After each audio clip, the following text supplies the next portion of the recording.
Are we live? It says we're live. What's up, guys? I just hit 1,000 subscribers. I don't even know if I'm live yet, and I just wanted to welcome you to my channel and welcome everybody who joined me here on my channel. I'm going to introduce everybody from left to right on my screen. I don't know how they appear on your screen. Starting with Nick Delek. How's it going, everybody? How's it going? I'm not even gonna bother correcting that. There's just no point. There's not. There's just both have problems with the name too, to be fair. Yeah. I know. I'll just leave it at that. How's it going, everybody? I was told there would be pi and or lower thirds. I don't see either of these. I think I might have to bail then. Sorry. I mean, if you want to make a lower third, you can make a lower third. No, I'm too lazy. I'll pass it on to Joe. Next up is my very well teased guest. He is the editor-in-chief at the YouTube channel TYTNation, the host of Around the Nation, and the former host of TYT Community. Please welcome Jeff Waldorf. Hello. Thanks for the intro. Yeah. How's it going, man? Good. I hit 1,000 subscribers. Congratulations. It's a big number, bro. It's pretty impressive. It's a big number. Good stuff. Next up, he is my former enemy, formerly known as the Regressive Progressive. I assure you he is born in America, but his last name is French, Mr. Jordan French. Hey, Sean, thanks for having me. Let's get this over with. All right, so today we're gonna celebrate the fact that I, on my actual Justice Warrior channel, hit 1,000 subscribers. Not a big deal. Hit it all on my own with no paid advertisements, or I don't know what the fuck I'm saying. I hit 1,000 subscribers. You guys should like this video because I worked really hard on my channel, but not that hard. Stop laughing. Talk about a myriad of topics, including Donald Trump's 6-month presidency and 5 other topics that I totally remember. I think I'm going to just open the floor, and I want to talk about Donald Trump, President Trump. The meme was president, and it's been 6 months into office. I have 3 people who are probably not on the list, 4 if you include myself.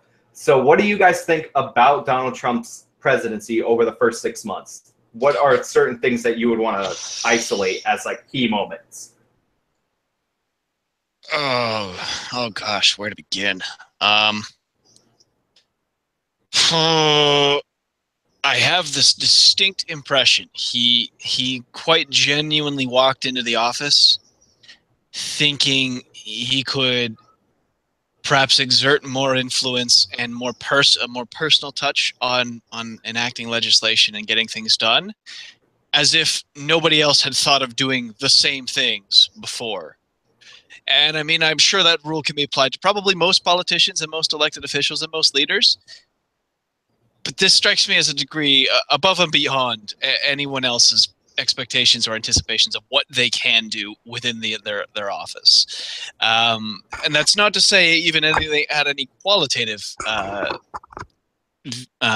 judgments on my part about what he has passed, what he has done. Just the impression I get from how he has conducted himself, the things he said, the ways he's tried to get certain decisions through in certain laws. I really get the impression he didn't quite know what he was really walking into and the position of president and quite the limitations or the operating procedures that are involved with that. Qualitatively, I think it's been hilarious watching here from up here in nice, wonderful Canada, where I don't have to worry about, at least not directly, all the problems that you guys have to face. I've been having a hoot of a time watching this train wreck, we'll say.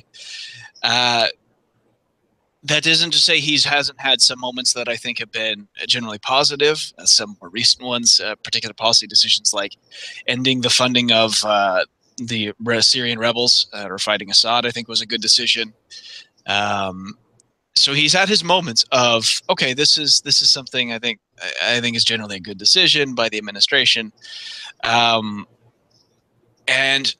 a lot of things I think are pretty disastrous and terrible. I mean, mostly involving things like causing a distraction to the point where they could basically the House could vote to repeal Dodd-Frank is, I think, not a good thing. And then on top of all of that, probably the most common thing that you'll see has been, I almost want to say, just a sheer shit pile worth of distraction. Through the Russia crap, his constant tweeting and everything. It's just constant, basically meaningless fluff that has gotten people in some ways upset, often justified, oftentimes maybe a little over the top. But all in all, I find it to be just distracting from other shit that might be happening that we're not really drawing enough attention to. That's my general take on it. What do you guys think? I mean, Yeah, I think that's a lot of go that. ahead, Jeff. I look, it's been a disaster. It's been sad, bigly. Okay. The only things, like, if you're talking legislative achievements, he has none. Now, the only thing that he's been doing is fucking over the environment and letting Jeff Sessions fuck over minorities by rolling back a lot of the changes which were very modest, that President Obama and Eric Holder had made in the Justice Department. So now you have more funding for private prisons. We're going back to private prisons. That's a disaster. We're, doing increased mandatory minimum sentences again. And he's ramping up the drug war. That's not a positive achievement. Now, the one thing I'll have to agree with Nick on, the one thing that I actually gave Trump credit for was not arming Syrian rebels, because we don't know who they are. And actually, you know that some of the arms that we have given to the Syrian rebels ended up in the hands of al-Nusra, the fucking terrorists. And now we've got CIA groups armed against, NSA, whatever other, groups that we have armed there, and they're fighting each other. It's a fucking mess. Okay. And so, look, Donald Trump was good at to not do that, to, end that program. But everything else he's done has been a disaster for the climate, it's been a disaster for civil rights, and also been a disaster for the news. Like, we no longer have, we thought it was bad when President Obama was in office. Like, we thought our news was failing us. Now our news is failing us totally, because all it can do is cover what Donald Trump tweeted the other day.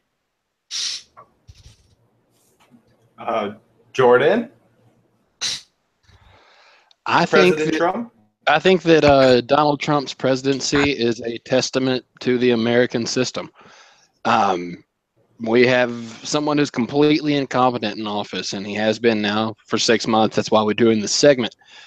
And the system is chugging along. The economy hasn't crashed. Our water is no more poisoned than it was whenever he took office.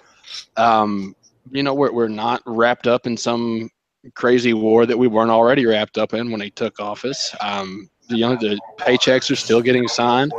And it goes to show that there is something to the limited power of the executive branch that the American system has. Whenever it sucks a lot of times whenever somebody competent and with their heart in the right places in office and can't get stuff done. But then every now and then somebody like Donald Trump comes along who is incompetent and whose heart is not in the right place. And that same system that hamstrings a lot of potentially very capable executives hamstrings him as well. And we're better off for it. Yeah, the checks and balances definitely work great in this case. I mean, in my... done a lot. I can't call him a disaster, because he really hasn't done much. Most of his accomplishments have been on the executive side. He has almost no legislative accomplishments whatsoever. I don't agree with the direction that. But that is because when you're president, you're actually supposed to lead. I mean, look, Donald Trump, he's supposed to be able to use the bully pulpit to push, legislators to actually legislate on the issues that he has. He's got full control of the government. I mean, yeah, he doesn't have a super majority in the Senate. Then he could actually get things done in the Senate. But even with a simple majority, and we saw this through budget reconciliation, he wasn't able to do anything. Right. So, Well, I mean, like the healthcare, to quote Donald Trump, the healthcare thing has been a disaster. Like that is an absolute failure. The Republicans have promised, this isn't about whether you guys necessarily agree with, but like factually, the Republicans have promised to repeal Obamacare for years. We're talking since 2010, so we're going on 7 years, and they don't even really try. Like their replacement plan keeps most of the Obamacare regulations. Like it kind of tweaks it around the edges. So like, I'm not I would call that a failure. But then again, like the president promised that he was going to try and cover everybody these things. So like he kind of had to do something other than just repealing it. Done, and the president's kind of been out of the healthcare fight. Like he knows what's in the healthcare bill, honestly. And as for the Jeff Sessions stuff, I think what's going on with Sessions now could be the biggest problem for Trump. The fact that he's on the cusp of being fired, and that's coming from and like that could be a big problem with Trump. And I would advise him, if I was on the Trump team, not to fire Sessions. I don't like his policies on the drug war. Sure. I want to see. And I apologize if I interrupted you there, Sean. You kind of robot every now and then, so I can't tell if I'm interrupting at times. But I almost want him to fire Sessions just because, for one very simple reason. You guys remember all throughout the campaign, Ted Cruz talking about how much he would suck Jeff Sessions' dick if he had the chance. Ted Cruz would. He just fucking adores the guy. But then he bent the knee to Trump and started kissing ass. I would almost love to see Trump fire Sessions just so I can see Ted Cruz squirm and rip himself apart about whether or not he should come out and leap in front and defend his old buddy Sessions, or if he's got to keep betting the knee. Just the discrepancies and the turmoil that would put Cruz would bring a smile to my face. But other than that, even then, I think I would have to agree firing Sessions would be a mistake. I don't like Sessions. I think he's not. He might be very legally educated, but I don't think he's. I think he's going in directions that I'm not a fan of. But from the perspective of someone who is a Trump supporter or a conservative or Republican, I would probably have to agree. Any attempts to fire Sessions would not go over well among the base. Point of order: he's very legally educated. He's just a dishonest. He's a dishonest human being. Yeah, no, that's what I was meant. So yeah, no, I'm not disputing his education background. His qualifications he's very qualified, stellar. It's just he's a bad person, and that overcomes his education. Yeah, and exactly. Yeah, and he's also incredibly loved by, like I said, the conservative base and a lot of people in Congress. So they love the guy. I mean, did you hear Lindsey Graham? He's like, if you fire Sessions, there will be holy hell to pay. And look, yeah, we can't really take it seriously. It's fucking Lindsey Graham, but still, he's backed up by a lot of other prominent Republicans in the Senate and in the House that are pushing for Sessions. So they're all giving the same warning. Don't mess with Sessions.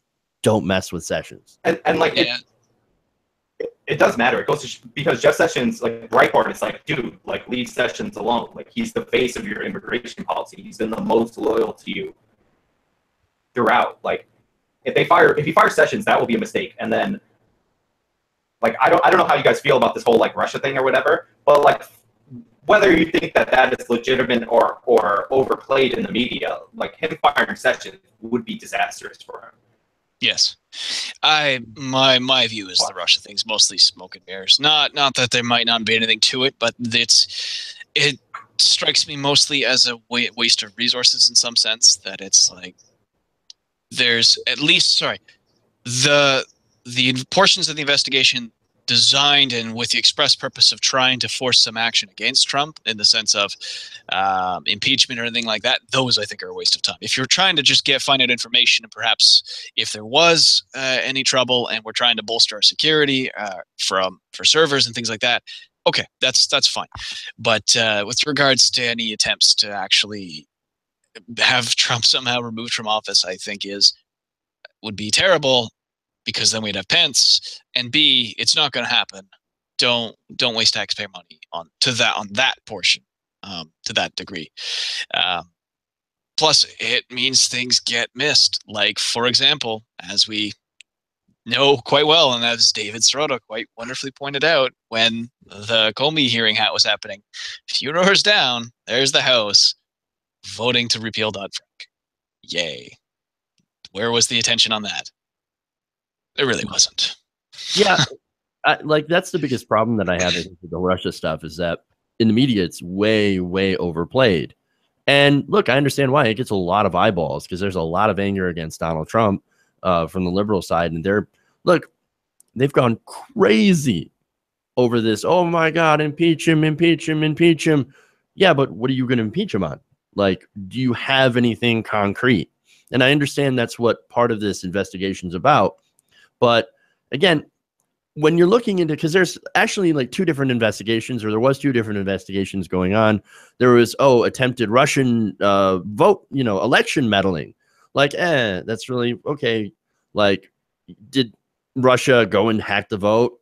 No, not that we know of. Did they steal the DNC emails? I don't know, man. But everything was to be true. So those were super important, and I can understand that's theft and everything. But again, is Trump? No, we don't have any evidence linking Trump to Russia and having him direct Russia to go and hack Hillary's emails. I mean, yeah, he did say that, but he's an idiot. Of course he's going to say that. Doesn't mean that he did it. And so that's part of the investigation, and I think is like being way overdone. I think the really interesting part of the investigation is what Mueller is looking into now, is he's looking into corruption. He's looking into the general corruption between Donald Trump and in his finances. And I think that's where you're going to find something very interesting. Now, it's not going to get him kicked out of office, but it is going to show a lot of unethical, a lot of shady deals. And I think that's what we're going to find there. Right. And that investigation, like a lot of people don't realize that that's something that Donald bought on himself, because whenever you hire a special prosecutor, like special prosecutors dig and dig and dig and dig. So like, and they always exceed their mandate because they have to be thorough. So if Trump has something in his businesses that's used against him, I can see a lot of people on the right that are going to want to jump in and defend him because they're like, this is past the special prosecutor's mandate. But like, this is exactly how the Republicans got Clinton in the 90s, is they had a special prosecutor and they went above and beyond their mandate. So Trump firing Comey and now threatening to fire Sessions, possibly because he's not going to fire the special prosecutor, is like sowing the seeds of his own demise. Yeah. Which is weird because like I look at the Russia stuff and there's not a lot of evidence of him actually teaming up with Russia. Most of the evidence is him getting mad. Yeah. But it's like stuff. And a lot of, look, there is some shady stuff, and no doubt that I do believe that in some form Russia did try to penetrate some cybersecurity. Now, again, were they successful in hacking vote totals to make sure that Clinton lost? No, that's ridiculous. Clinton actually won the popular vote and she lost the electoral vote, but there's no evidence of Russian hacking really doing that. And I think the thing that doomed Clinton, and I think we all agree on that, is that Clinton ran a fucking horrible campaign. Oh God, it was just blame Russia all she wants on that. That shit's on her. Okay, she lost to Donald Trump. That shit's on her. She ain't never gonna live that down. Hey, so just a point of order, and this is a question more than saying anything, because I know that Sean's got a little bit more of a legal background than I do. But Ken Starr wasn't special counsel; he was a special prosecutor, right? Yeah, but that's what I'm saying. But that's different. But Bob Mueller is special counsel. I mean, I thought he was a special prosecutor, but honestly, I think he serves the same purpose. It's going to be the same thing. I think there's a distinction without a difference there. Okay. I thought that there was some different in kind of functionality there. Yeah, but either way, the whole point is though that if Jeff Sessions gets fired, because the whole point that he wants, like the whole reason that Donald Trump is like punching Jeff Sessions in the face over and over again on Twitter and in these interviews, is that he wants Sessions to quit. He wants Sessions to resign. Now, Sessions he's a true believer. He actually believes that he's doing good in this world, which we can disagree. We definitely disagree with that. But he's a true believer. He thinks, I'm in the position where I can really do some good in the Justice Department. And so he's not going to leave. No, he's in a powerful position. He's rolled back most of Obama and Holder's changes, as I keep pointing out. And he's going to stay. And he's getting pissed off behind the scenes. But there was another interview. He was on Tucker Carlson. And he's like, oh, Donald Trump, he's a strong leader. And he's just doing what he can to make America great again. And so, if he asked me to leave, I'd leave. But your Jeff Sessions sounds like a cross between Lindsey Graham and a Southern Belle. I just thought you should know. Well, I want to transition to the next topic like really quickly, but like the reason why we're talking about Sessions is because Trump follows a pattern. Like he likes to make you feel ashamed and like beat you down before he fires you. Like that's why he fired James Comey when he was speaking on the West Coast to FBI cadets. Like Sessions, everybody covered that Boy Scout thing when Trump went to talk to the scouts. Sessions was an Eagle Scout, and he didn't invite him there. He invited every other Eagle Scout in his administration there. So like that's why we're like getting hyped up on him possibly firing Sessions. And if he fires Sessions, then all hell breaks loose. I don't think there's a lot in the Russia story that's actually criminal, but like, how many times have you heard that the cover-up gets you more than the crime, even if there is no crime? And I wanted to point one last thing before we go on. I saw someone in the comments that said that 5 BV companies are owned by 5 different people and they all want Trump out. I don't think that's true anymore. I think they didn't want Trump to win, but now that he's in, despite everyone's hatred of CNN, and a lot of it's quite justified, I think CNN's probably got more eyeballs now than they've had in years, because this is just a continuation of the crud from that election campaign, and they've been able to keep viewers longer than they probably have ever been able to prior because of Trump. Right. And that's almost entirely because of Trump. They would be back down to pre-2016 election levels and probably still plummeting if they had a click win. So I think they really do have a financial incentive to not actually want Trump out, but to just keep the circus going, because that's money for them. Yeah, and look at the AT&T Time Warner merger that they want to do. Guess what? Look, it's the Justice Department is reviewing it right now. And guess who is the head of AT&T that wants this $85 billion merger? Well, it's the same guy that's the president of the Boy Scouts. I forget his name, but he's the chairman of AT&T and the president of the Boy Scouts of America.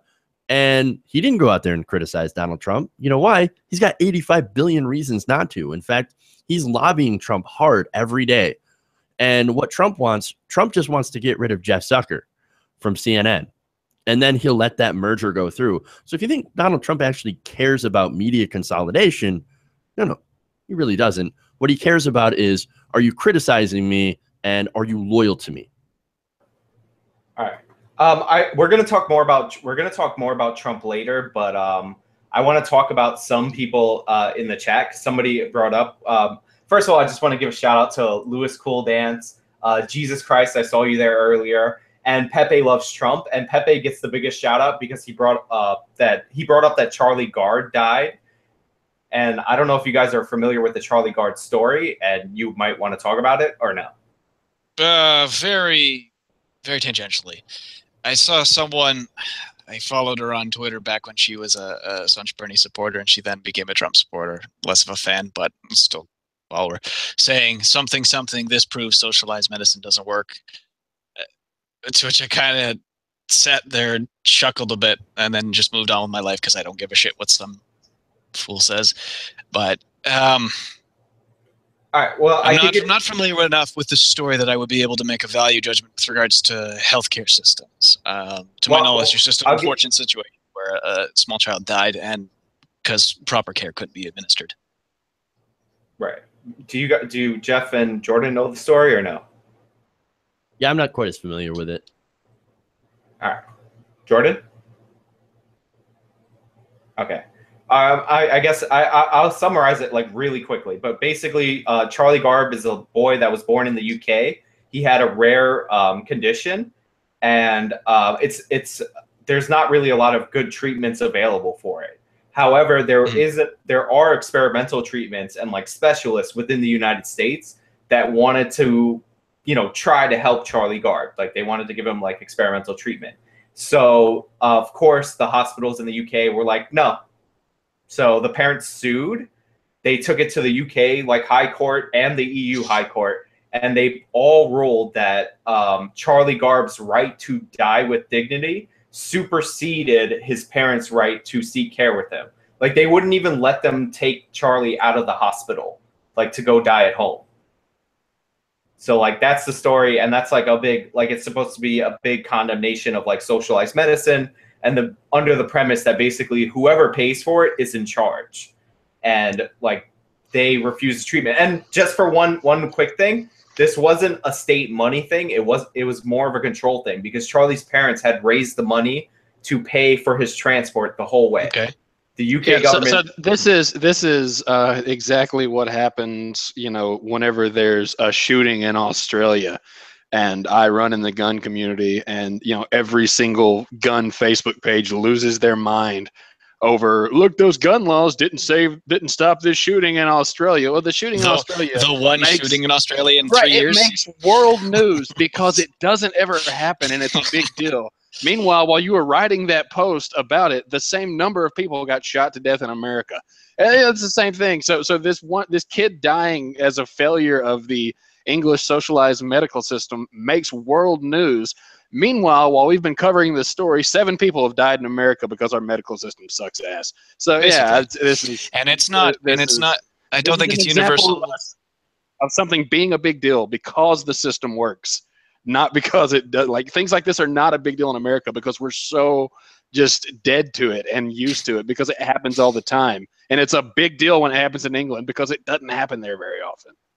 Yeah, and for every early guard that ends up dying, how many people are saved by having access to healthcare? Yeah. And what as someone who lives in a country, I don't like that argument either because that makes it sound like what happened to Charlie Gard has to happen. The English government here was wrong. All right, let's get that clear. Yes. This was them doing the wrong thing, but the reason why it made world news is because that's out of the ordinary. In America, it doesn't make local news because it happens every day. Yes. Well, yeah, I mean, can I just jump in? Because I live in a country with socialized medicine. Yeah, this is. I mean, Jordan's point was spot on. It was actually what I was about to address was, as someone who lives in a country with socialized medicine, England definitely made the wrong decision there, or I should say, the United Kingdom made the wrong decision there. They should have allowed the parents to take their child and go and seek experimental treatment. It was their money that they were forward footing. It wasn't taxpayer dollars, and even if it was, okay, save a life. Like I don't see anything wrong with the taxpayers' money being put towards that anyway. So, yeah, I definitely think the English government made the wrong decision here. As someone who lives in a country with socialized medicine, the other thing I wanted to address is that kind of decision would not be unilateral across every country with socialized medicine. Not every country with socialized medicine would have that sort of whatever hell kind of weird restriction they had there. That, I mean, to most countries that might seem entirely illogical. Because we have people in Canada here who are in the very same situation. If they need really experimental treatment that might not be available in their country, okay, they'll go to the country that does. That's fine. We are not going to block you from doing that. I don't even know what our stance on right to die and dying with dignity is in this country. That's the other thing too, is a lot of that's determined by legal systems and courts. That's not even necessarily the healthcare system. That's by judicial precedent too. So it's not really an indictment of the healthcare system. It might be an indictment of the legal system more than anything for setting a really poor precedent. So, all right. That's I do want to make two quick points. Is that the treatment was experimental, so it's not that Charlie Gard 100% would be alive today if not for the UK government. Like it was a chance, it was a gamble. It's not like he would have been saved. But the doctor who did want to treat him looked at his previous brain scans before the court cases. The court cases took months. Like Charlie Gard the court cases started in January is when the parents figured out the treatment. It's now July, Yes. and he just passed away. But and it also has made big news because Charlie's parents rightfully made it big news. However, I think the point that people are trying to make when they bring up this issue is that Charlie Gard, if he was born in the United States, would receive that treatment every single time. If his parents could afford it. Yeah. The money was raised for him through like people giving money. So like people can give money to Americans as well. Like and doctors right. like, because in England his case stood out and was that's why they were crazy example of where they couldn't get treatment, so they had to raise money. In America, that's every single day at every single hospital. Yeah, there was, I mean, Sean, you're right, and I understand where you're coming from with that point. But again, there was a set of circumstances that enabled them to draw attention to then get the funding. If this wasn't a situation where this does happen frequently, and therefore this wouldn't make headlines and no one would really, pour forward a lot of the money, whereas in England, that was unusual. So I do see what you're saying. And if we want to start crowdfunding, I mean, donating money for medical treatments, I mean, Christ, we already do. I mean, people do that all the time. I've seen a few. I've probably donated to a couple. That's because that's the right thing to do. It's good to help people. There's nothing wrong with that. But acting as if that it would have been a totally different story if you'd been born in the United States, I think misses the mark when you factor in the circumstances that allowed the money to be raised in the first place. Were how unusual this case was. So. It was the condition that was unusual, and like the doctors even offered to treat him at a discount, if not for free, by the end of it. So like it was the condition that he was born with. So like if he was born in the United States, like he would have received the treatment, and and like I know it's like the UK is one nation that has universal health care, but they also appeal to the EU court, and the EU court determined that his right to die with dignity, whatever the fuck that means, supersedes his parents' wishes. And that just would not have happened in the United States. Yeah, I just keep thinking, though, that this is an extraordinary situation because of where it's at. Because it was UK, because they wouldn't allow them to go to the United States for treatment. So that's why it stood out. That's why it got attention. And I think that's one of the reasons that it got so many people's attentions and so many donations as well. And why it rightly got their attention, because this seems so absolutely rightly got their attention. And again, how do we know that if there were a case in America that they would be able to raise that money if it doesn't get that much attention? And again, I think one of the reasons that it got attention is because it was so incredibly rare. So would he have gotten the treatment 100% of the time under our American system? We can't really say that with certainty. I can. Anyway, so moving on. I want to talk about free speech on college campus. Recently, there were congressional hearings about free speech on college campus, and I cover this issue ad nauseum on my channel. And basically, the general atmosphere on these campuses are, whichever one is grammatically correct, guys. It's late. If a conservative comes to speak on the campus, they get protested, they get shut down. And it really doesn't matter how conservative they are. Like, I mean, I guess it does matter to some extent. Like, Milo Yiannopoulos evoked a visceral reaction than like a Ben Shapiro or like a Charles Murray. Although I'm not even sure Charles Murray's that conservative. And like, what do you guys think about the heckler's veto being used over and over again across this country? Leading question. Okay. I'll tackle it first as someone who also cares about this issue and is also, fairly liberal and in Canada. One, don't deplatform speakers. It's not a good idea. I mean, as with regard to legal rights, freedom of speech to protest, freedom of speech to speak. I don't know which supersedes the other, or if they can both cancel each other out and just maintain legal in both cases.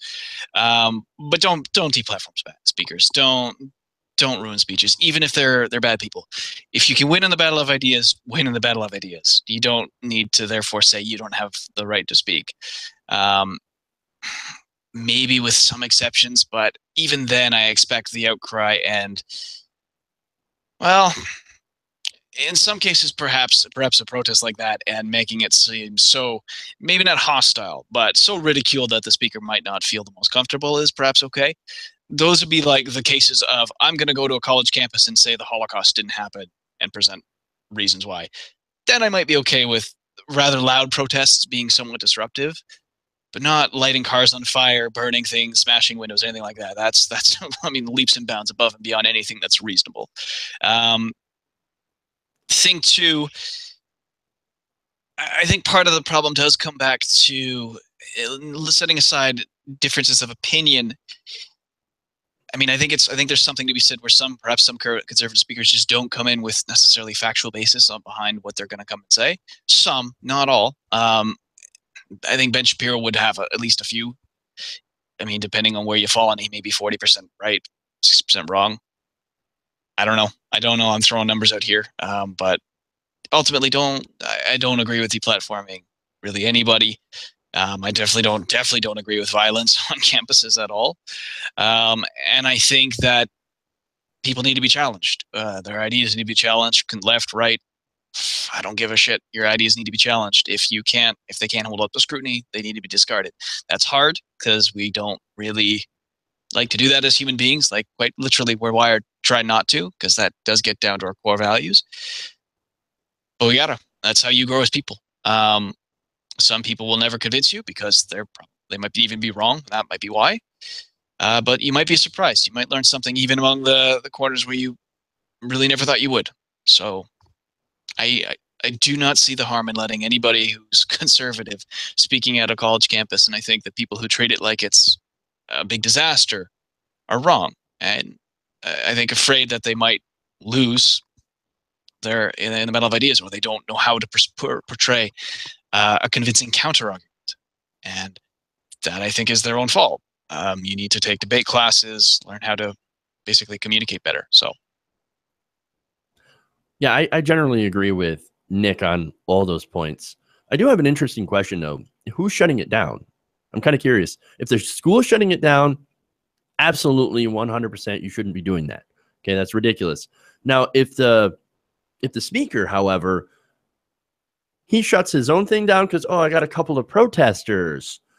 I guess I'm just going to have to go. I'm going to have to leave. But then you're being a snowflake. Stop being a snowflake and go out there. If there's a couple of nonviolent protesters out there. No, if it's violent protests, you shut that shit down. Okay? And I can totally understand that because we have no room. I got no tolerance for lighting cars on fire. Okay? That's bullshit. You don't do that because, number one, you give that person ammunition to use against your entire movement.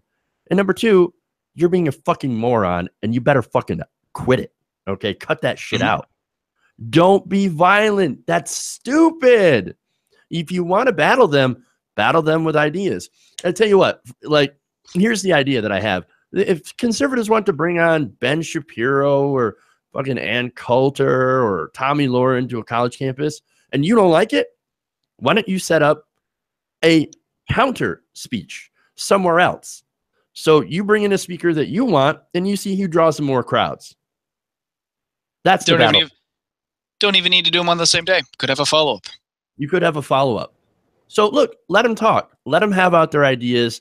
I believe in free speech. I'm one of those people that's like, hey, go ahead and say whatever you want. You have the right to be wrong. And I will support your right to be wrong. And I will challenge you on your wrong ideas, but I will give you at least a platform to speak. There is one thing I want to mention. I do generally think that among people in the left and social groups in the left, I think we have gotten bad at arguing. I do. I think that generally we have become complacent in learning how to construct an argument.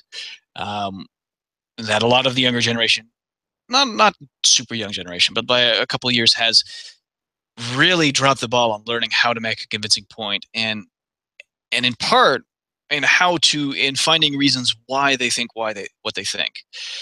I do think that generally a lot of the media lately, especially in the younger crowds, because they've been turning to places like TYT and other news outlets like that are traditionally very progressive, they've internalized a lot of the message. And while I agree with a lot of the message, I don't think they've actually also put in the legwork to see why they think that message is right and why that message might in fact be correct. I think there has been a little bit of laziness in that part, and I think that definitely needs to be rectified. And I do think that's actually part of the reason why there might now be such a vitriolic response to a speaker they don't agree with in some campuses, on some cases.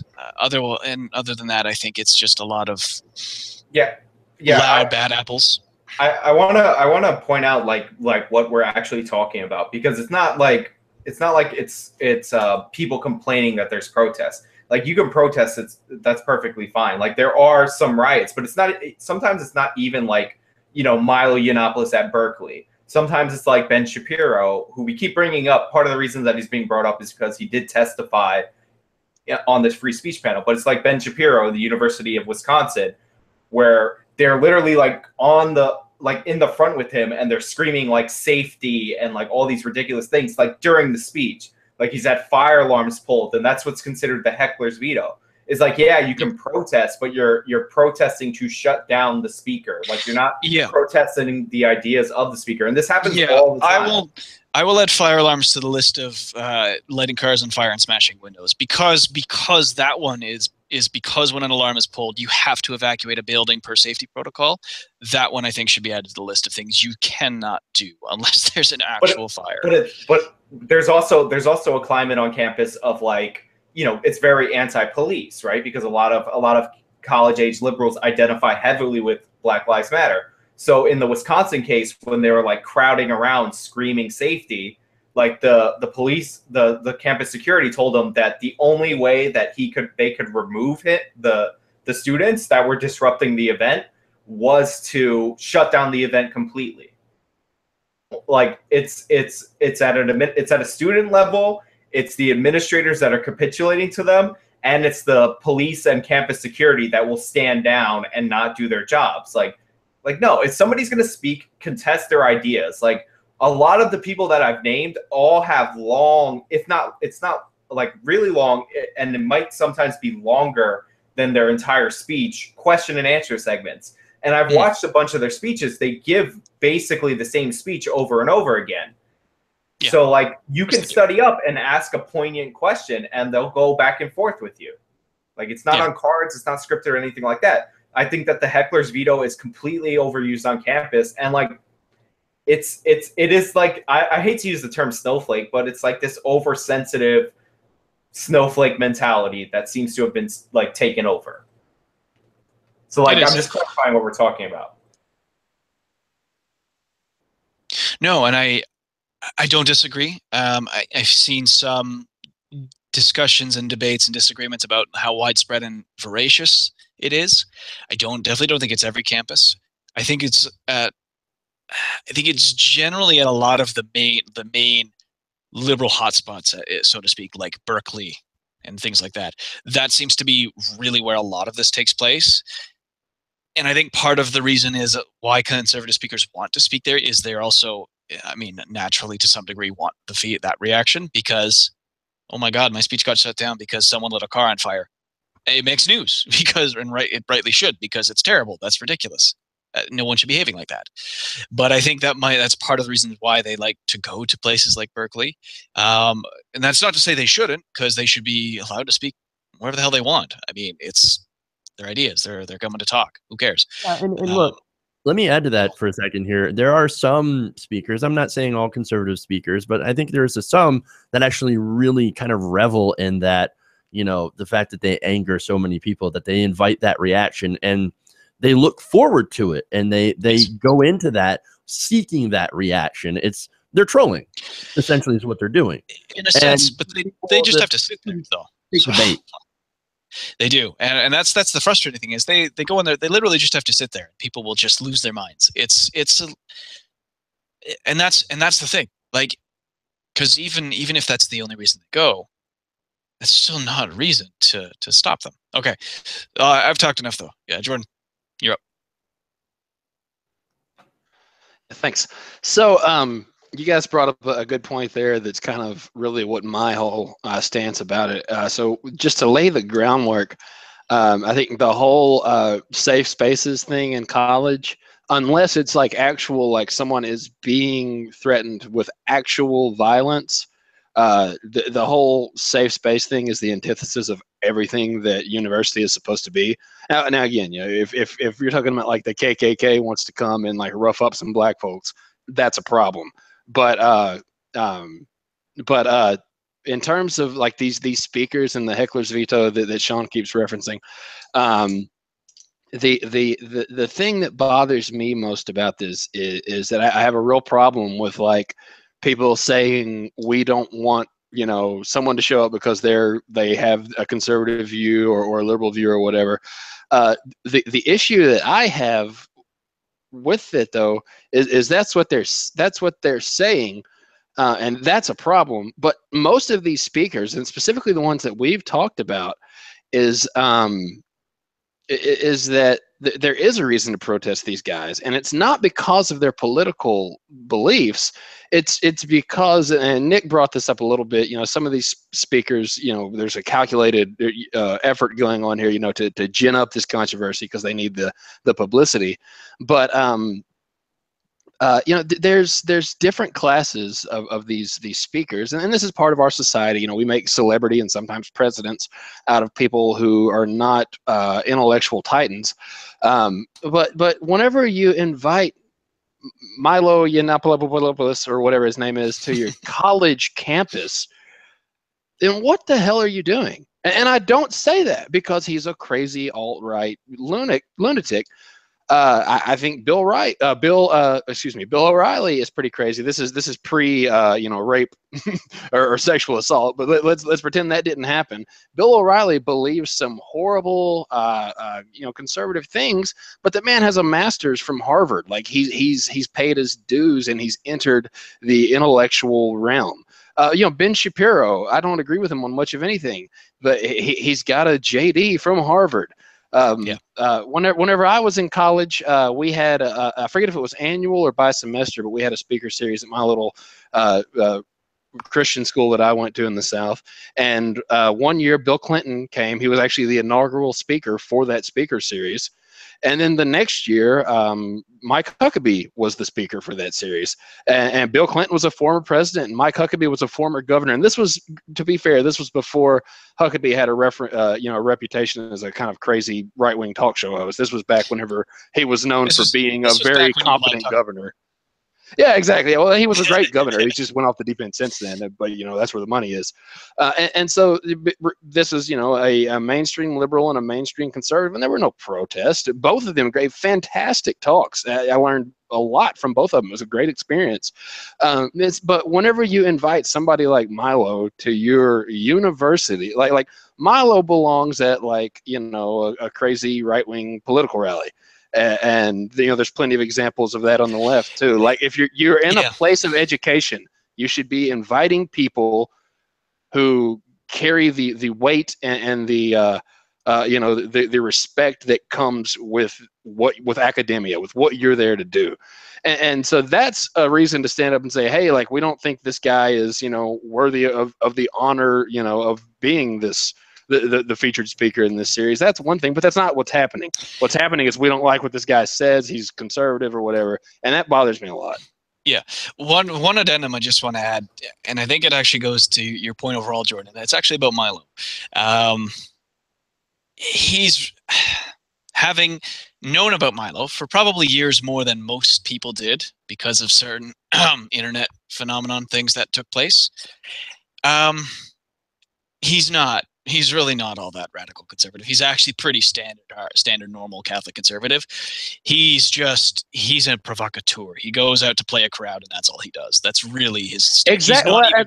That's what I'm saying. That's not somebody who deserves a featured speaker position at a prominent university. Again, Ben Shapiro, don't agree with him on anything. Juris Doctor from Harvard.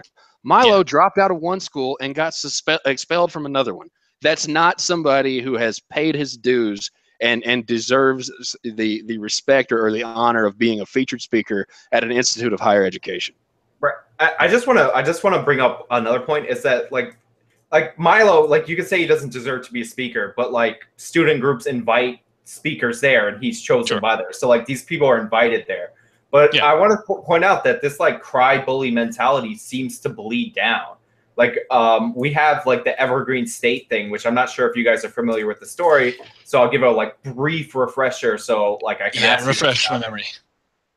So on Evergreen State, every year they observe a tradition that is like derived from an old Southern play. The tradition is called the Day of Absence. And basically the play was about how all the bullied and marginalized people didn't show up to work for this town, and the town couldn't function without them. And it was supposed to teach like the richer white people about racism, right? So every year, Evergreen State observes this tradition. Like people of color voluntarily decide to remove themselves from campus to show how their presence is missed.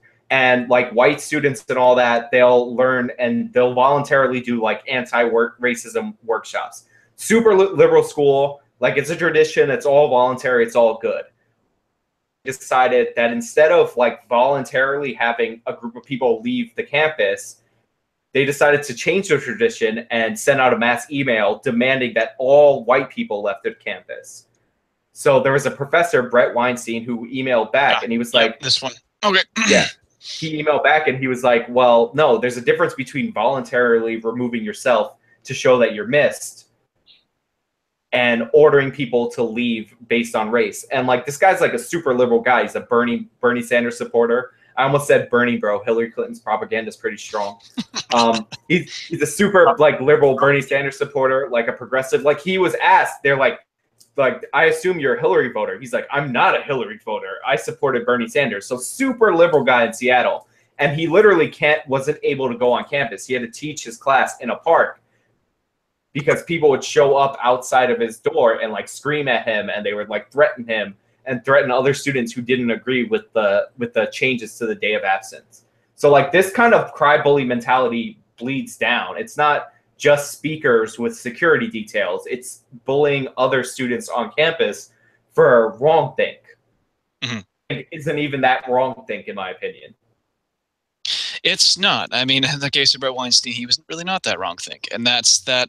Yeah. I mean, I haven't done too much digging on the story, but that there are some cases of college professors, and it's like, well, a little less cut and dry. But Brett Weinstein's, I find, is fairly cut and dry. It's like, no, this guy didn't. He shouldn't have to leave his office. That's a little ridiculous.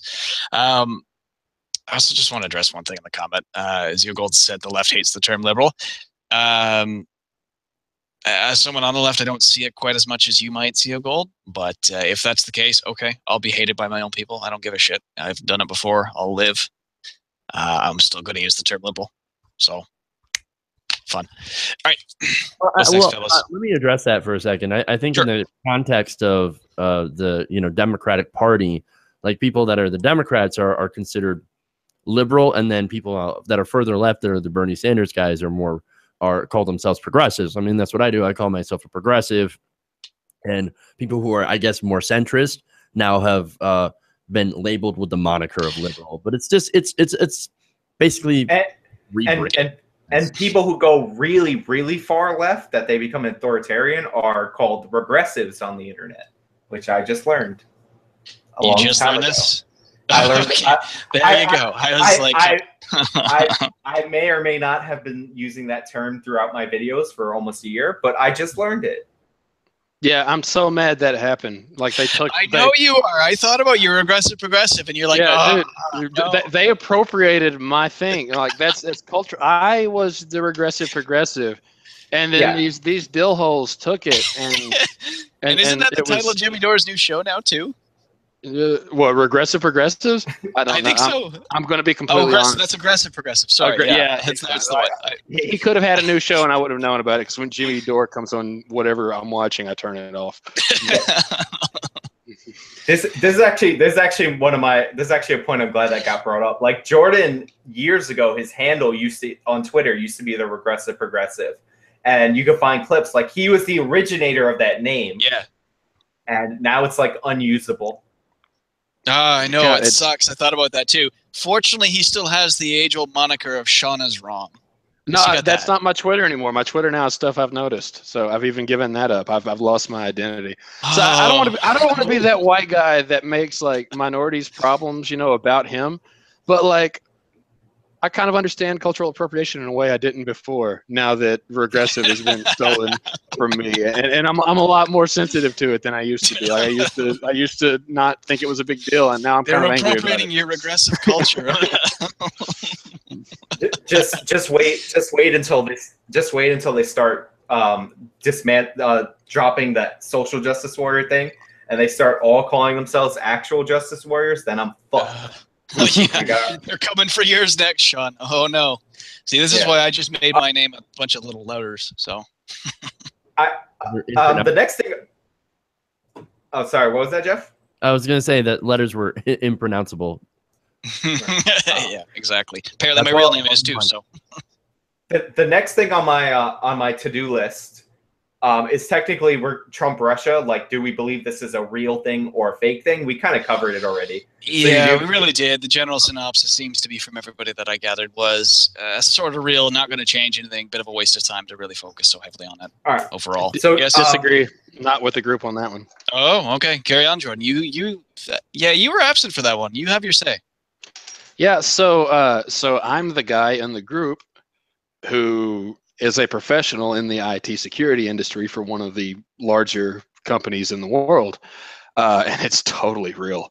I mean, now whether or not it's going to change anything, that's a completely fair thing, and more importantly, if it does get Trump impeached, and that just means Mike Pence will implement the exact same policies, and he'll be better at it. So I'm not one of these people who thinks that impeaching Trump is like this mission that we've got to do. Although there is something to be said about respect for the lineage and the heritage of the presidency of getting him out. But Jordan, one quick thing I want to jump say. So what you're saying, if we get rid of Trump, we're stuck with Mike, love the cock, get the shock, Pence? Yeah, I guess that's true. Wasn't going to go there. Yeah. Sorry. Yeah, no, that's it's the whole. Yeah, Russia totally interfered. Like these cyber attacks from Russia are 100% legit. Now, what I don't know is it 100% legit is, how coordinated was that with the campaign? It seems more and more every day that there is some legitimacy to that. But people who and it's our side that does it probably more than, the right-wing side is those of us who are in the Bernie crowd, try to deny the whole Russian connection, I think, more than anybody. It's, dude, like, so I'll say this. It's someone who, goes to seminars and attends, kind of, industry events. Like, we literally use what Russia did during the election in like use cases whenever we're using examples and like giving speeches and stuff. Like it totally happened. But that said, all the other criticisms are 100% true. Like Hillary didn't lose because of that. Hillary lost because she was a horrible candidate. There's all these other caveats are absolutely true. But that doesn't mean we have to buy into this team sports thing and therefore say, oh, well, Russia didn't interfere with our elections. No, they totally did. It doesn't delegitimize all the other gripes we've got. But there was some straight up illegal cyber interference from Russia. That's been indisputable for people in my industry. Okay, I just want to modify. I don't know if any of us actually said they didn't interfere. Just that the ties to the president's the Trump administration thing. While there might be some there, the effort to try and use that to impeach Trump, I think, is largely a waste. And I think we everything also else maybe. Yeah, we also addressed how this isn't being an overused narrative in order to cover up for what the DNC had actually done and the failure of the Hillary Clinton campaign to actually galvanize voters. So yeah, so that's something I want to address too. So the idea that this narrative is being overused to attack Trump is one. I think practically speaking, it's true because clearly it doesn't work. But the other thing is, like, it doesn't matter if it gets Trump out of office or not. If an adversarial foreign power interfered in our election, whether it was our guy or not our guy, that doesn't, like, we need to know that because that needs to be addressed and there need to be actions taken that work to ensure that it doesn't happen again. Again, like that's not something that needs to be politicized, regardless of whether or not it kicks Trump out of office. We need to build the case that it did or did not happen, so that whatever we need to do in response can be done. Oh, definitely. Right. I hate to break through this story about national security in the presidential election, but something incredible and way more important happened. Oh, God. He's going to start reading the Constitution again. No. I read the Declaration of Independence, and that was to an Englishman over Scottish independence. Pepe Loves Trump donated $10 via Super Chat. Oh, yeah, I saw that. Thanks, Pepe. Was there a comment attached to that? There was a bright yellow thing that says Pepe Loves Trump, $10. I saw it. Yeah, I didn't see it. But was there a comment? He didn't leave me a message. No message with it, but it's a very bright yellow thing in the live chat. Yeah, so. I see it. First Super Chat ever. Thank you, Pepe Loves Trump. If, as you guys know, or actually you don't know because I didn't announce it, I am on Patreon now, patreon.com/Sean Fitzgerald. The perks are terrible, and you should not sign up for it. No, they literally are. It just says that free, and if I reach a certain amount of money, I'll think of perks. Like, I swear to God. And it actually says it twice. So it's 2 goals. Yeah, how it goes when you start a Patreon. Can we just talk about the fact that, did you ever look at the top Patreon donors? Or did you, that Jeff, because you're on Patreon. Jeff's on Patreon. Also subscribe to Jeff. TYTNation is the channel. But did you ever look at the top Patreon donors? I know there's a little bit of a tangent. But like the top, did you ever see on the site or just my top donors? On the site. No, I haven't seen the top donors on the site. It's like Kyle Kalinske from Secular Talk. Oh, that's it's so like him and top recipients of money. Like, I think he gets the most. He either has the most pledges or like the top pledges in terms of dollars. Okay, it's like 15,000 people. Like, gotta give him a lot of respect for that. Oh God, Kyle's been on fire overall. I think I have largely stopped watching main TYT. Basically ever since the election. I just haven't been able to turn it on again for a couple of reasons. Not all of them, people, but other reasons too. Kyle, I think, has just consistently been on point. So he's phenomenal. So yeah, Kyle's wrecking it. Oh my God, I have to read another super chat. That's ridiculous. You bastard. Jordan French, he didn't. I don't think he added a comment either. But no. Jordan French, who's in the live stream, donated $15 via super chat. And his comment is $10. I may or may not know what I'm doing. Well, there's no refunds. But, Jordan, the purpose of super chat is like you donate and you have your comment read. You're actually on the program. I thought it was just a way to give you some money. I don't know what these things are. I've never seen it before either. So we don't have super chat in rural Arkansas. They have fancy city stickers and they have super chats on their internets. God. Yeah, no. I meant to. Sorry, I meant to give $15. I didn't realize that there was a comment. Like, I didn't realize that's what it was. So I'm glad you explained it to me. Yeah. Thank you. I appreciate it. I feel weird taking money from somebody I know and then talk like on my person. Like, I don't have an actual Justice Warrior Facebook, so my Facebook is only my personal one. Which means if you find me, do not request me on Facebook. Follow me on Twitter. He is a terrible Facebook. Don't request a friend of him. It's just awful. Yeah. But yeah, thank you. I feel weird. So Jordan, what do you want to talk about? You just bought this time. I want to talk about. Oh crap! I had our show rundown pulled up and I lost it. I was just going to go to the next thing in the show rundown. Look, come back to me. I want to pick something to talk about if I bought some time. Come back to me. Well, the next thing in the show rundown was actually related to the Trump-Russia thing, sort of. If you're into the right-wing conspiracy scene, it's actually its own story being tied into that. And basically, the DNC hired a consultant who was recently arrested in Pakistan. And the reason he was arrested is because he had a bunch of hard drives and computers or copies of computer data from the DNC and Debbie Wasserman Schultz in particular. And that has led a lot of people in the Trump defender train to claim that this guy was in fact the DNC leaker.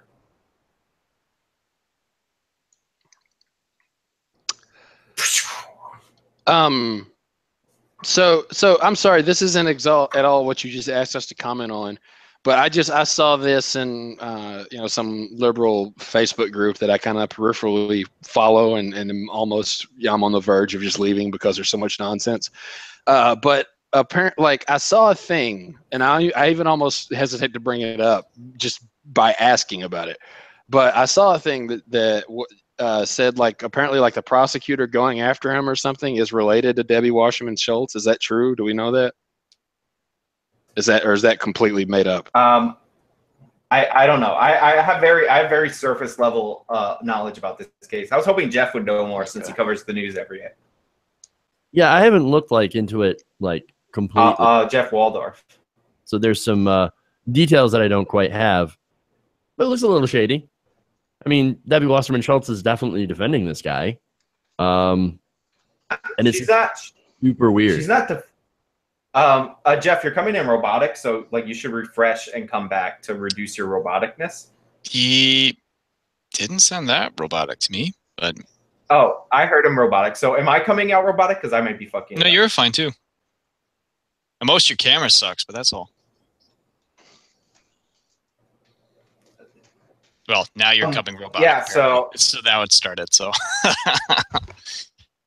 Okay, so yeah, so I just want to point out that there's two basic things with this story. Is you have a shady part of the story involving Debbie Wasserman Schultz because she's also putting pressure allegedly on the DC police chief to get her laptop and all this stuff back, even though that's evidence.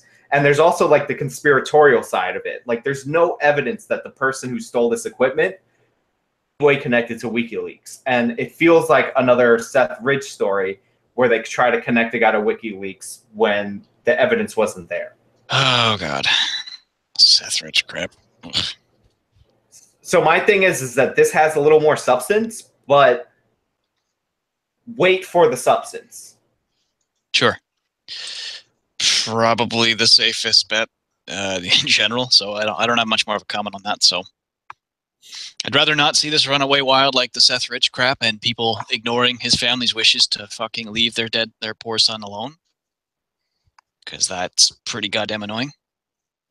So, yeah, wait for more. I'll go ahead and jump in, and hopefully this might answer some of. I'm sorry if I get this pronunciation wrong. The username is Morlingall Amathar's questions. So. I mean, the DNC hacks or whatever were super. It's not quite as simple as there wasn't one thing that happened. There were a lot of little issues that happened. But so the way you framed it, Sean, I don't know if this was just the way you said, or if you were accurately reporting the conspiracy. So you said something about the DNC leaker. The DNC, depending on which revelation you're talking about, it wasn't due to leaks. It was due to a phishing scam, at least for the Podesta email. So what are you? Is there a different one? You're on mute, bud. I guess it's it's not that it's basically it's being proposed as a new theory for how WikiLeaks got the information, if that makes sense. Because a lot of people don't believe that it was just a phishing scheme or it was Russia, because a lot of people say if it's Russia, then that means it's Trump. So they're kind of working backward. So the new theory that's being plugged in is that it was this guy that leaked it and not the phishing scheme, because that's the fake story, and not Seth Ridge, which was the first alternative theory. So that's that's the conspiracy around it. It's and it's a story about how poor the security was at the because the information that this guy has, apparently all of Wasserman Schultz personal information that he was fleeing the country with, right? And he was fleeing to Pakistan, which is a little troubling. So separate the theory that this guy was the WikiLeaker as like unprovable nonsense for now. Okay. But talk about the actual parts of the story. I just wanted to mention the theory because that's how the story is being lifted as like the new WikiLeaks theory, if that makes any sense. Okay, so I'll jump in. Let me jump in here. So I'll go ahead and again continue to answer the viewer's question a little bit. And again, this is pertaining to one specific part of the leak. There were some other sources, but again, not a leak. And it's not. It's also it is and it isn't an example of how bad security was for people in the DNC and Hillary campaign. So the way that Podesta got hacked, I've seen people say, "Oh, he didn't even get hacked; he fell for a phishing scam." First off, that's getting hacked. Phishing is the second most frequent vehicle by which hacks happen in the world. The only one that beats it is like DMA bots, or excuse me, like malware bots that can kind of self-replicate and run up into the thousands. But not only is phishing the second most prevalent one, it's far and away the most effective one. So to say he wasn't hacked, that's to say that most of the hacks in the world that happen weren't hacks. That's stupid. The second thing to that is he didn't fall for a phishing scam. So he got a phishing email, and he sent it he followed procedure. He sent it to his IT guys, and it was, saying, "Hey, this is Gmail or whatever. You need to update your password." So he forwarded it to the right people and said, "Hey, do I need to update my password? Is this legit?" And they came back and they said two things. They said, "No, this is not legit. You need to change your password immediately, and you need to have two-factor authentication in place." So the actual critique is, why didn't they already have two-factor authentication in place? That's security 101. But the second thing is, whenever the IT department wrote back to say, "No, this is not legitimate," they left out the "not." He got hacked because of a typo. I have a screenshot of the email. They wrote back and they said, "This is legitimate." They meant to write, "This is not legitimate." And now he should have looked at some of the context clues, and because the next sentence is, "You need to set up two-factor authentication immediately." And if he was IT savvy, he would have probably from that context known that there's supposed to be a "not" there. But his job isn't IT. His job is politics. And so he didn't put that together. He saw he's a busy guy. He saw the first line in the email was, "This is a legitimate email," and he clicked on the link. And that's how the hack happened. Can I take a brief moment that here? Makes it more funny. Yeah, I actually just want to take a moment and actually draw this, because this is something that I think, this is why I despise conspiracy theories just so much, because they always get more crazy. And that's not to say it's that they get more ridiculous. It's that they grow increasingly difficult to prove, to the point where the burden of proof you need to completely verify your conspiracy theory is just so absurdly beyond any reasonable conclusions that any evidence can support, that it gets modeled down. But people get so invested in them they can't give them up, because it's tied to them somehow and they believe it so firmly. That's where a lot of this crap comes from. That's where the fucking Pizzagate shit came from too. But I want to go back to that, because that is perhaps why I will always be quite skeptical of basically every conspiracy theory ever. Because truth is often stranger than fiction, dudes. Seriously. And by stranger, that often means simpler and stupider. This came down to human error. Exactly. A typo was all it took. Human beings are far too dumb for conspiracies to be necessary. Yeah, we open the door for our own stupidity all the time. We don't need radical conspiracies for that. And right. Well, and that's perhaps one of the best examples of that. There is, yeah, he was an idiot, and someone made a typo. Done. Yeah, all right, I just want to break in with more important breaking news. Louis AS just became my first patron. If you are Louis Cool Dance in the chat, let me know. I really appreciate it. I will be putting you in the credits of my first video, even though my awards make no sense and you pledging makes no sense. You will appear in the credits. Thank you. Okay, anything else? I just wanted to add one more thing about a conspiracy. Usually the more like complicated the conspiracy gets, The less real. less likely it is to be true, because you start involving more people or masses amount of people. The point of it, actually being a conspiracy kind of falls through, because people cannot Like, people will fuck up. conspiracy theories are usually bullshit, except for flat Earth. Anyway, moving on to call back to a video I did about flat earthers. All right, so moving on. We've already talked about Sessions being possibly thrown out. Can I just get a yay or nay on whether or not Sessions will be fired within the next month? No, he's not gonna be fired. Negative. And I want to address something because someone missed it earlier. I don't have a hard on for Ted Cruz or Jeff Sessions. I actually don't want Jeff Sessions to get fired because I think that would be a bad thing overall. I just think it would be funny to see Ted Cruz's reaction if he did. That's all. If Jeff Sessions does get fired, it's going to be because of his testimony before Congress. Yeah. Not because of Trump. He may lose his job, but it's not going to be Trump that pulls the trigger. He may fire him before his testimony, like Comey. I'm a yay, by the way. No, I'm talking about the testimony he's already given. Like as this investigation ramps up, there's going to be enough contradiction, maybe not to convict him of anything, but to get him to voluntarily step down, or whatever the political thing is that happens. Like if he loses his job, it's going to be because of the testimony he gave. Got a month and a half ago now. It's not going to be because of Trump's idiocy. Yeah, I mean, honestly, I don't think anyone really. I've said this before. I think the fucking Senate and Congress are having a field day over Trump being president. Not even because they've gotten past the stage where they're like, "Oh, he's doing so much damage to our party's brand and everything," and they're just at the stage where like, this idiot can just say whatever the hell he wants. He draws all the flack. We do whatever the hell we want. This is beautiful. What a great arrangement. I don't care. No, they're happy. That's not what's going on, man, because they're not getting anything done. I think Sessions is a line in the sand, because you see Breitbart, you see Tucker Carlson, you see all these people who we thought were like the base that would never leave Trump.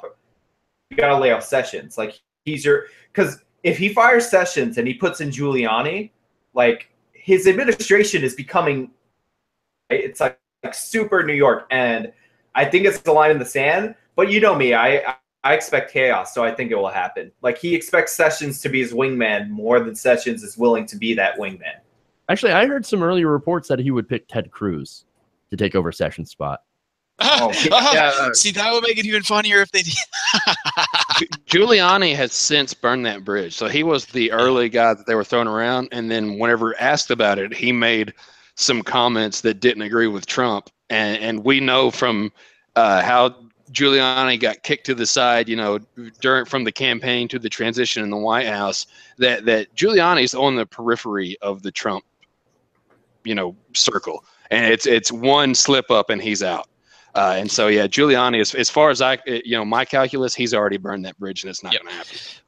Can we just also address the fact that Giuliani is really no power in the administration, and how awesome that is? Because I would be really concerned if Giuliani had any authority in anything in the administration. Yeah, they seriously. Yeah, thank God. Well, the thing is about Sessions is that Sessions wrote a book years ago about immigration policy. And the reason he was the first senator to sign up with Trump was because immigration. So Trump firing Sessions and replacing him, like, let's say somebody like Giuliani, not going to pursue immigration policy the same way that Giuliani would. So like Ann Coulter, like all these people that were like, immigration was their jam. And that's why they they basically like burned their conservative credentials to go with Trump for immigration. That's the end of it. And if Cruz gets offered the job, if I'm Ted Cruz and I get offered the job, I would not accept it, because, and you're going to give up a Senate seat. And like, to me, I'm like, well, I lost Sessions. Cruz loves Sessions. That's 2 conservative Senate seats gone.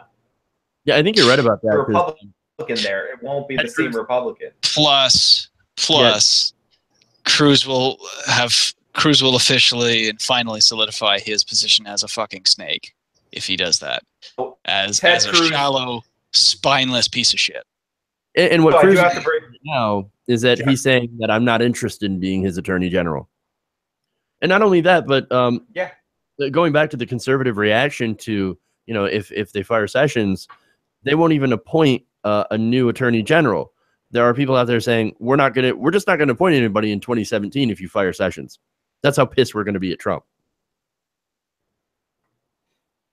Right. And also, if Cruz does become the attorney general, that it's going to be the first time in history, or it will be that if Ted Cruz becomes the attorney general, it will be the first time in history that a known conspirator to assassinate another president's son, and he'll have the ugliest wife that any attorney general ever had. Oh, there's that Denounce Sean you and already reject. missed. No, didn't miss it at all. I can't put into words how much I didn't miss it. I'm just making the point that if Ted Cruz signs up to be, he's going to sign up to be with the guy who called his wife ugly and said his dad was involved in killing Kennedy. But we're missing the real point. The Zodiac Killer can't be the attorney general. That's ridiculous. Come on. All right, but I want to move on to the final issue on my ledger, and then Jordan bought some time, so he should feel free to, if he's got an issue, think of it, bring it up. But the final issue of my topics was transgenders in the military. Trump reversing. On Twitter, he reversed allowing transgender people to serve openly in the military or to serve in the military. I'm not precisely sure on what the policy was, but he reversed it on Twitter before telling his Joint Chiefs of Staff and before a 6-month review was to be completed on the matter. I just want to go around and ask what you guys think. Jeff? You're starting. What do we think about the policy itself or how he handled it? Decision to reverse it or the rollout, whatever you want to tackle first. Oh, the rollout was dumb. Like, it was one of the most inept rollouts I've ever seen. I'm just going to announce this on Twitter and not actually take any of the procedural steps to make it actual policy.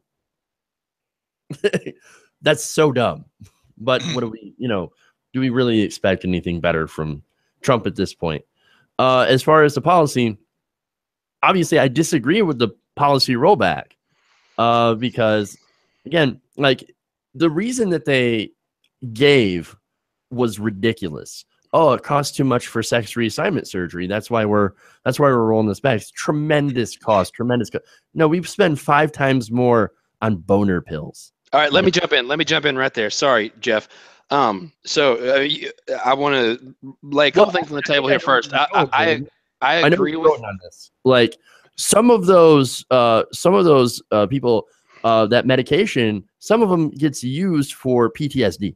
So I think that's worthy expense. Right. If your point is that the expense is tiny in the grand scheme of things, that's a perfectly legit point. I 100% agree. Yeah, I wish that we didn't use guys who have ED as a result of PTSD and combat injuries as fodder for our political points. That's all I'd like to kind of put out. No, what I'm saying is that if you're okay with doing that, then it should be okay with spending less money on doing sex reassignment surgeries. No disagreement there. Cover that. If they cover Viagra and Cialis for actual real issues, well, you know what's an actual real issue? Gender dysmorphia, which is solved by hormone replacement and sex reassignment surgery. Yes. So that's another issue as well. And that issue is as valid as erectile dysfunction. Absolutely. See, can I jump in on that one? So my major problem, easily by far, is the rollout. I also disagree with the policy too on it, naturally, because it strikes me as a bit ridiculous. But the rollout in particular, I thought was especially bad, and not just because he delivered it on Twitter, but the way he delivered it. For example, he didn't say people suffering from gender dysmorphia we're going to restrict you from serving the military, which would have been disputable. But you could have said, "Okay, it's being couched in the language of this is a mental disorder. We don't really want to have people suffering from mental disorders in service. he didn't couch it in that, though. He couched it in the transgender identity. We're going to bar it from service. I mean, even if you're going to try and make your point that gender dysmorphia, people suffering from gender dysmorphia shouldn't serve, you've already shot yourself in the foot by not calling it by its medical terminology in that sense. Well, Plus, and not every then again, on transgender top of person has transgender dysmorphia. That Yes, doesn't apply to all of them. Yes, exactly. Plus, on top of that, it's treatable with certain medications. Now, those medications can have their own problems, but that's why you can't just have a blanket ban. And there's such a normally you maybe say, okay, you can't treat every case by case in the case of a military because it's so broad and so blah blah blah. But transgenderism in service members in the military is such a small portion that that's actually one case where I think you could go case by case and review it and say, okay, no, yeah, you're fine. You meet the standards. You're good. Welcome aboard. Or, sorry, we reviewed. It's just not quite a match. But thank you for your effort and have a nice day. Like, that's a percentage of the population that I genuinely think is small enough that you could have a case by case review rather than just a broad sweeping ban on just in general. Like, and that's my actual why I disagree with the policy. And then, of course, why I disagreed with the rollout in general was, I think the same reason why everyone disagreed with it, not just that it was on Twitter, that you didn't even attempt to couch it in language that would be less inflaming and, I don't want to say insensitive because I'd care less about that so much as just wrong. It doesn't address what you might even perceive as the actual issue. So, I would say is yeah. Let me chime in and tell you the real reason that this was all about. So there was a fight in the Congress, right, over funding bills, and some of the money Donald Trump found out was going to gender reassignment surgery that could have went to the wall. That's what this is about. They're not funding the wall. Oh, well, that's okay. Tremendous. Well, they don't have enough money. They're costing tremendous amounts of money. So let's just get rid of that so that we can fund the wall. And he also got pressured and lobbied by right-wing groups who were against that. That's why Donald Trump put out this thing. It's of course enlightened to him, enlightened self-interest, right? A totally self-interest. I want to get this win. I want to get this policy, and I want to get the funding for it. And these groups are telling me this is all the transgenders' fault. Well, I'm going to throw them under the bus so I can get my wall. That's what that's about. Okay, what I was going to say, and if that's the case, that it's about like moving funds that are fungible in the budget, then I am gonna disagree with that.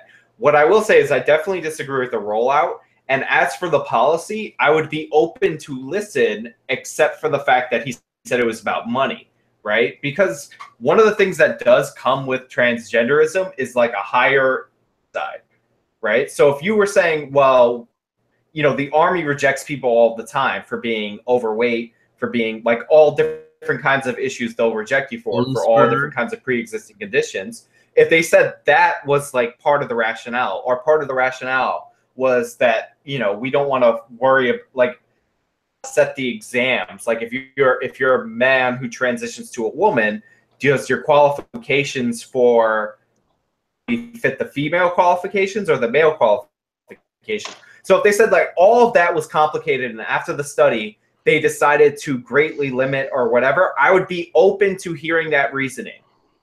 Has delivered that, like they did the 6-month study and that was the reason. I would be open to seeing that. But the people who are making that case need to acknowledge that case. He said it was about money. He said it was about on Twitter, and he brought it and he changed the policy without following any of the normal procedures, and he did it into a 6-month ban. So I probably would have disagreed had they laid out all that information, but at least I would be able to look at the information and be like, okay, here's a case. That. Yeah. So here's the thing that happens once every 3 or 4 months where I agree with Sean. He's totally right, man. So it's not cost or complication. It all comes down to, is a decision that the military is making detrimental to the mission or is it not? And so if this big, expensive scientific study that we're doing and should be doing comes out and says, hey, man, there's going to be some bumps in the road and some temporary issues with transgenders being allowed to serve, that's not reason to disqualify them, because the same thing happened whenever we integrated. The same thing happened when we let women in.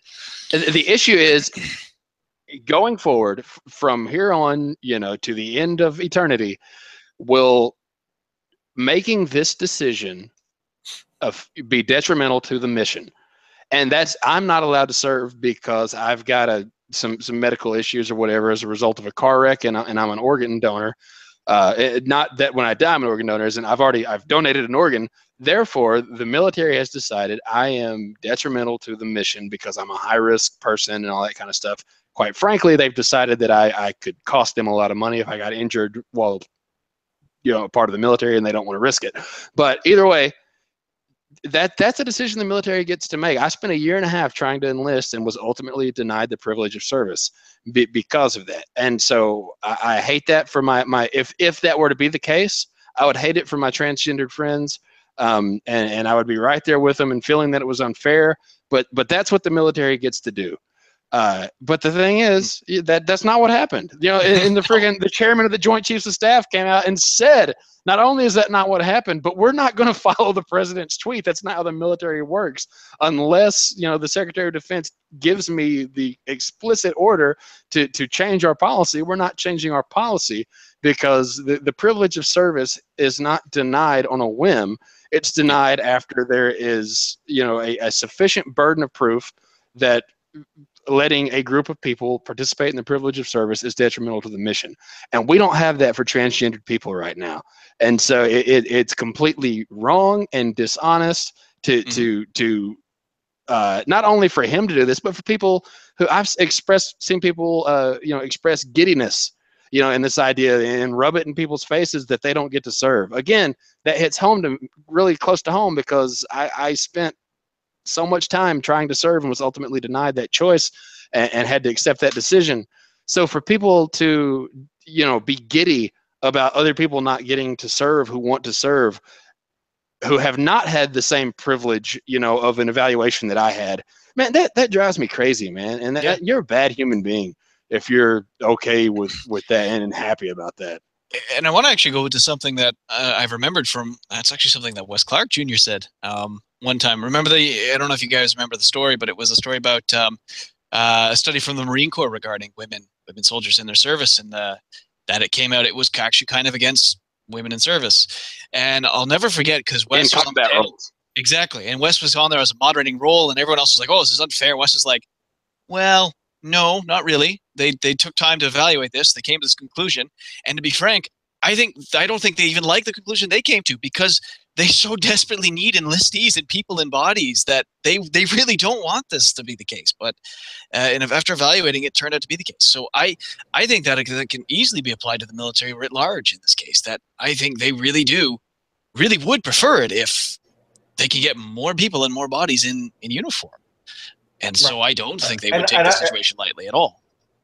Right. And I just want to point out, like, a lot of people are like, this is just like race.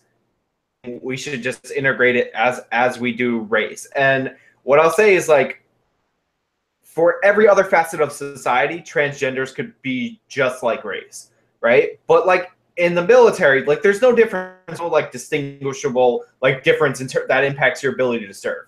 But there is a difference between being born a biological male and being born a biological female.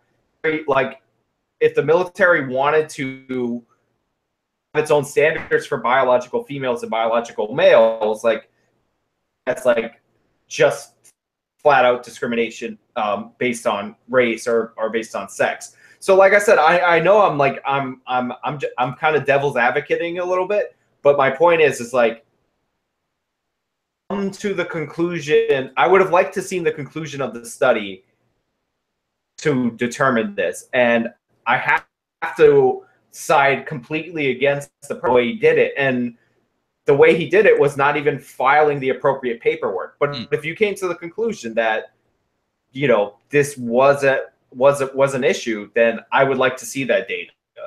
So Yeah, let me definitely. bring up a point that nobody's made up right at this point. Oh, he's making up facts. No, I mean, nobody brought up this point. Yeah, fake news. Hashtag Yeah, fake news. Just fake news. Fake media. Sad, baby.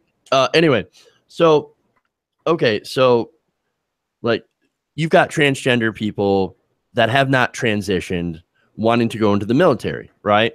So, like, how do you test that if they haven't transitioned, whether or not, they're fit to serve, right? Are they going to do, like, mental screenings, or what kind of screenings are they going to do? I mean, let me give you an example of somebody who's transgender who didn't transition until after she got out of the military, and that's Chelsea Manning. So how did they know? Like, she was still able to serve when she was Bradley Manning, and none of the tests would have found that out, that she was not fit to serve as Bradley Manning. You know what I mean? So if you force this, if you say, okay, transgender people can no longer openly serve, how are you going to stop the random, people who are, transgender but haven't actually transitioned from still joining the military and just keeping themselves in the closet, essentially? Am I making sense? No, I hear what you're saying. No, it's such a difficult metric to measure. It is. Yeah, I get that it's practically like difficult. Like I wasn't like I don't know. I don't know this is why I would have liked for them to do and the research and maybe have General Mattis, who probably cares. I'm saying probably, but General Mattis is way more respect. He's one of Trump's more respectable appointments, because when Trump said he was going to torture, Mattis was like, I'm not going to torture. So I'm not going to qualify anything like that. General Mattis would probably have reached the conclusion that he truly believed was best for the Marine Corps.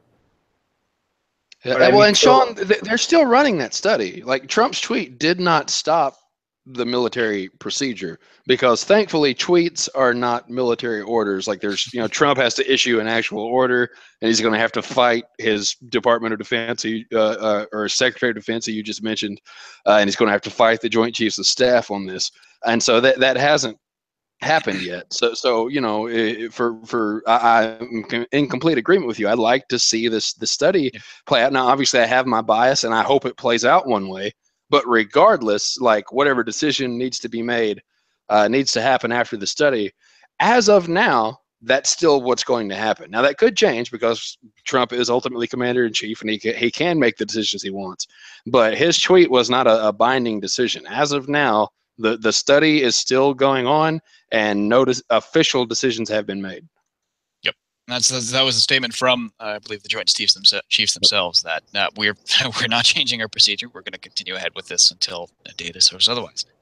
So right, and that's basically all I have. In terms of topics, Jordan, you feel free to pitch anything, or anybody can feel free to pitch anything after Jordan, since he bought the time. And I know I totally build this as me and Jeff fighting, but these events don't live up to the hype. Why would you do that? When did you two ever fight? We never. I know. Oh my God! And then trouble showed up. Here. we Hello, got another kids. How are we? We got another guest. Let me introduce Dan. Good. This is all Jordan French's fault. Wait, I want to introduce Dan. He is the he is a man amongst boys, is what he is. That's all the introduction that we need. He is the host. He is the host of Truth Mashup, TYT Network, unless that's changed over the last time that I've known you. And hello, everybody. How are we? I was gonna say welcome from Canada, but Nick's already taken care of that, so we're all right. Sorry, dude, beat you to it. Yeah, he actually didn't say that. He has done a horrible job of representing. I'm going to continue to be a terrible Canada and not apologize on that note. I like that. That was a good chug there. I see the panel is this unprofessional as always. That's what makes the show fun. I don't know what you're talking about, Dan, but I'm just I am here to discuss the important issues. So yeah. My favorite part about this now is Jeff Waldorf is in a fully fledged studio. The rest I'm of in us a are like hanging freaking out. garage. Yeah. Yeah. Alrighty. No, How's so that hey, matter? there's something. This does not count as me using up the time I bought. Dan, you missed that. I literally bought time on the show earlier. I gave Sean money, which I'm sure I'll have to answer for before God someday. But Special tribunal for Jordan in the future. So yeah, so while I step out to get some more ice for my next glass of rye, I want Dan to fill us in because Dan's had a lot going on. So what are you up to these days, Dan? Tell us about what you're doing up there in Canada. So the basic gist of what happened to me, boys and girls, is that we had an election here in 2015. Justin Trudeau won. America went to hell in a handbasket. But that ain't my country. So I felt like TYT kind of like doubled down on America, like you should. Oh dear God. But I kind of came to the party to want to talk about Canada. So I've sort of realigned my allegiances with trying to save what we now know as social media, the internet, our generation's version of the internet. So I'm with a group up here called the Independent Web Creators of Canada, and we put on a thing called TIA Web Fest, which celebrates digital creators, and we put salons on for creators. We lobby the government. It's a bunch of digital creators that got together and don't like where things are going. So, for example, when you see things like demonetization on YouTube or whatever, I'm in the press talking to folks about how that affects creators and like what we should be doing about it, because for far too long there wasn't like organized bodies. So if you guys in the States have something called the ICG, which is worldwide to a point, but every jurisdiction, every place in the world is different. So basically, wherever you are, whether in Europe or the States, we're regulating what they call like Facebook, Amazon, Netflix, and Google FANG differently. So we're all trying to like win back the internet so it doesn't become like a complete swamp. And I think 2016 scared a lot of people. So there's a ton of issues, but we're trying to attack them one at a time. Dan, that's really cool. I had no idea. That's awesome. Yeah, it's fun. I mean, I'm going to come back to politics soon enough, I think, in a different project, but it's just that, like I really think, every once in a while I pop my head into Jeff and see if he needs any help with anything, and he's done such an amazing job with his show, and I'm happy to see all the TYT network shows like Ron going out with Jimmy Dore there and doing his thing, and it's just really awesome to see everybody do their thing. But like, I think the original idea, with our good friend Steven, who used to be back on these panels, the idea was like, let's do TYT like worldwide, and I think TYT sort of went, let's focus our aim at something maybe a little bit more, at home. And I think that's probably a really good idea considering what's going on in the last year and a half or so. Man, if they ever focus though, they've hired so many freaking reporters. That's great. That's real good to see. Yeah, it's good to see. Like I really do want to see TYT do their best to actually put in and implement a little bit more of that like journalistic structure that what we used to like roll our eyes at old media about. But I do think it's important because you do need accountability. You do need, the buck just can't always stop at jank. They need reporters throughout the organization. And so it's exciting to see TYT grow in that period too. And you know what? I'd like to do stuff for them again. It's just right now, I am really worried the next couple of years. Like everything that I built as a YouTuber long before I joined TYT, I was like an original YouTuber here in Canada. And everything that's happened in the last like decade has not gone the way I would have hoped it had gone. And it's sort of about like slamming the brakes on and going like, whoa, we're going to lose independent creation if we don't really start to get a little bit smarter with all of this stuff. So it's, there's a ton of stuff, but it's sort of just like, I want to create an internet that Jeff Waldorf can do a show out of Michigan and not have to move to like LA or New York. So we have the same damn bubbles that all of us, especially American, right? Like you talk to people in the flyover country, quote unquote, like it's the same thing we're rebuilding. So, exactly. So yeah, I think it's really important. It's like a macro issue of all of it. So it's a lot to take on, but I look around and I'm like, well, I've been doing it for a decade, so might as well be me, I guess. I like Jeff's shirt. Well, you also have a Medium page, don't you, Dan? That you I started a Medium page, and you know what? Like, you know, we'll keep this on the DL for all of the internet, but but for I'm coming back with like a political thing soon. We're gonna come back with something. It's just gonna be a little bit more. It's gonna be less like truth mashup ish. Right. Yeah, I can't shut up. Dan, it's nice to see you for the first time in a long time. Yeah. But I need to break in with an important news break update. Skyla Sanchez donated $5, and she sent me a winky face, which just shows me that as much as I appreciate my audience and their super chats, none of them know how to use it. Comment or a question. You leave a comment or a question, and I read it. You leave a winky face, and I just say the word winky face. Weird. So Dan, I know you weren't watching whenever. So I did one of these super chat things because I thought it was just like a Patreon thing. And so first off, there was a guy with a freaking Pepe the Frog picture who donated money to Sean, and I had to prove that bad people are not the best people. So I donated more money to him, and so but I didn't know. I just thought it was like donating money. And actually, so to make my point, I upped my original donation that I was going to make, and so I donated $15 with the comment $10.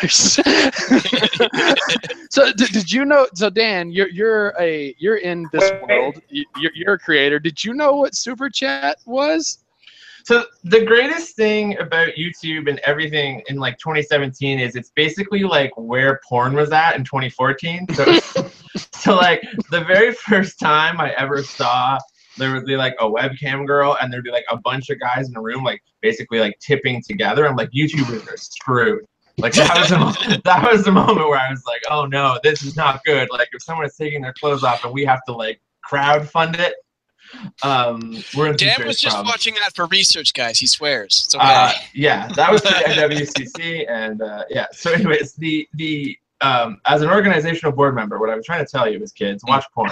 I can approve of that message. No, what my point is that is basically where they got the idea of super chat. The idea of basically like we're gonna throw money at you. And this, you know, causes like, so I know you're asking about the functionality of it, but I mean, that's really the gist of it. It's basically, so it's, as we know on YouTube, nothing was made for us in the news, you know, vertical. Everything's made for like a way more monetizable advertiser friendly market. So of course you could do like a hangout of a makeup tutorial and be like, who wants to see the next, like, do you want me to do an eyebrow? Do you want me to do, and then everyone like tips, right?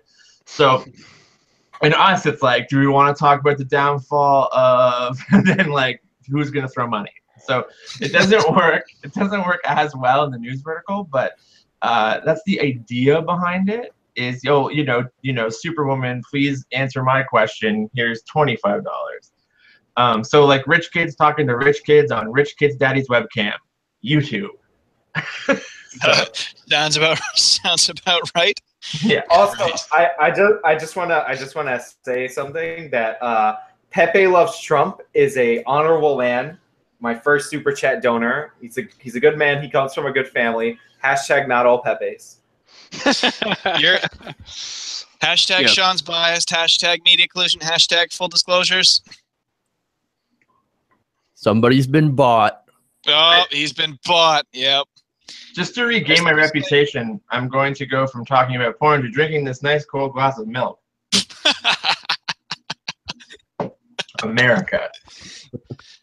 Hey, get out of my country now. You can't say that word here. That's a dirty word. Dan, is that cow's milk or is that like a different kind of milk? None of your damn business. Oh, because if you don't know, if you haven't been following my channel, I've been getting into a series of spats with vegans for the past month. So, wait, you would Sean. not. I'm gonna help you out, Sean. The audience. I'm gonna help you out, Sean. If you want to know what kind of milk this is, super chat now. Oh my God, where's my wallet? Jordan's wife comes in. Jordan, you maxed out our credit card? I had to know. But it was really important milk, okay? what I was going to say is that wouldn't endear you to the debate. And also, there's some people in the chat who are asking why we're not going to talk about the jank Ben Shapiro debate. Because I don't give a shit.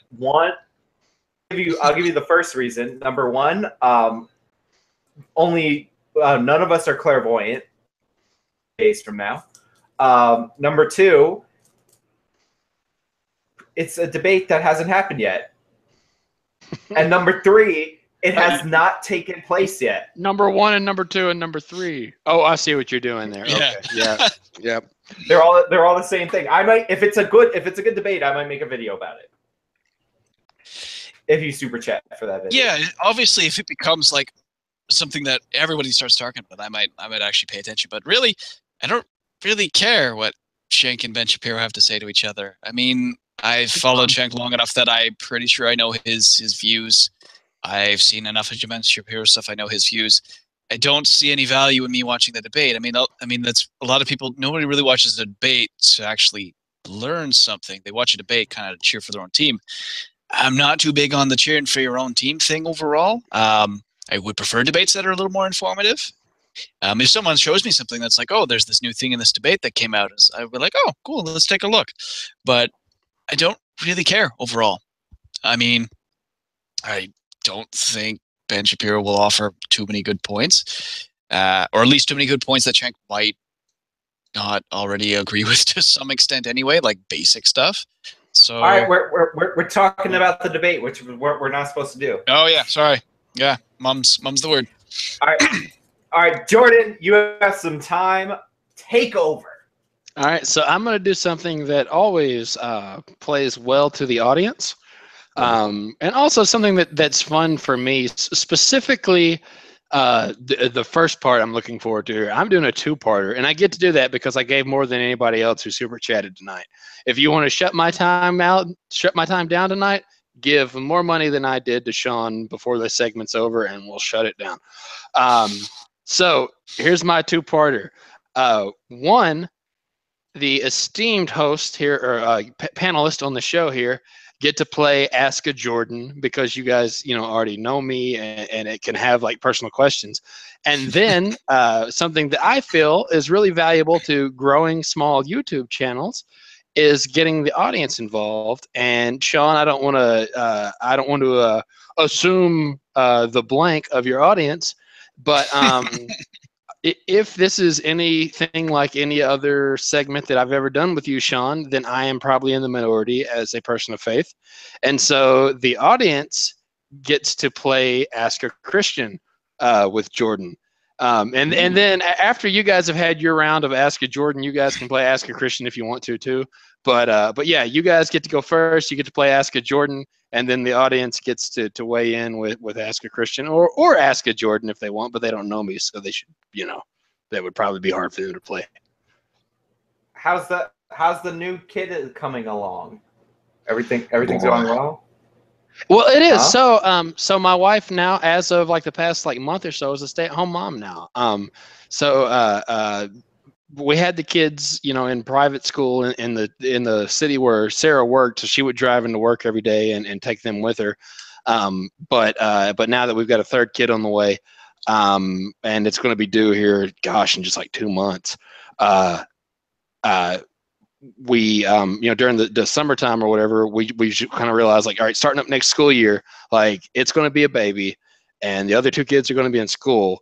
The baby can't be in the car the 3 hours a day that the other two kids are. And quite frankly, life is tough on the other two kids. When you're that young, being in a car for that long, they don't get to play like soccer and baseball and stuff because they have to wake up, eat breakfast, go to school, come home, go to sleep, eat supper, and go to sleep. So anyway, so I recently kind of changed, had an unexpected change in who I worked for, and I'm a theist. God is good. It worked out well for us to where with Sarah leaving her job because of how long her commute was, and the kids being in the school they were in and us paying for that out of pocket. We haven't quite broken even, on what we've saved, but we're saving a lot of money, and more importantly, the kind of the quality of life of, you know, Sarah and the kids not being in the car all the time. So we're moving the kids to public school next year here where we live. You know, it's worked out well to where Sarah gets to stay home and take care of the kids, and I work. I actually get to work from home, so I'm home with Sarah and the kids all day too. So yeah, man, we're doing good. It's yeah, the kids coming along. I'm stressed out about what happens when it gets here, but so far it's worked out well.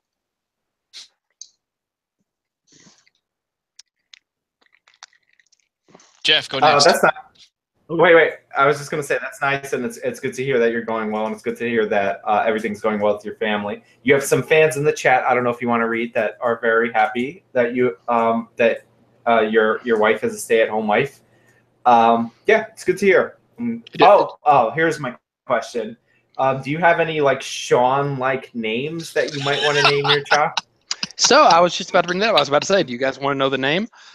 So all of our kids go by a name that is not actually their name. And not only that, but it's not even a nickname for their first name. So our naming conventions are, we have a family first name, a biblical, specifically a Greek middle name, and then the kids go by a nickname that is usually an anglicized abbreviation for the Greek middle name. So our sons Theo and Ty are Paul Theophilus and Glenn Tychicus. And the kid that is on the way, so Paul is a family name, Glenn's a family name. The kid that's on the way is Graham Trophimus, and he's going to go by Trip because he's number 3. But Graham is a family name, Trophimus is a New Testament Greek name. So.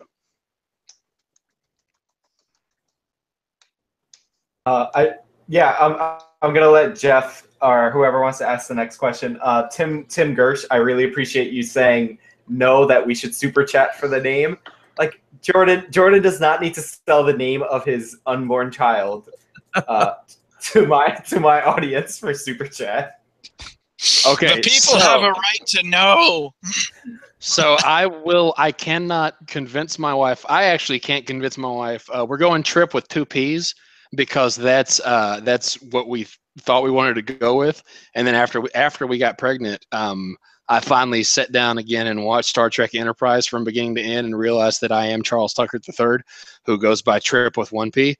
And so I wanted to change the name from Trip with 2 P's to Trip with 1 P, and I couldn't even get that out of my wife.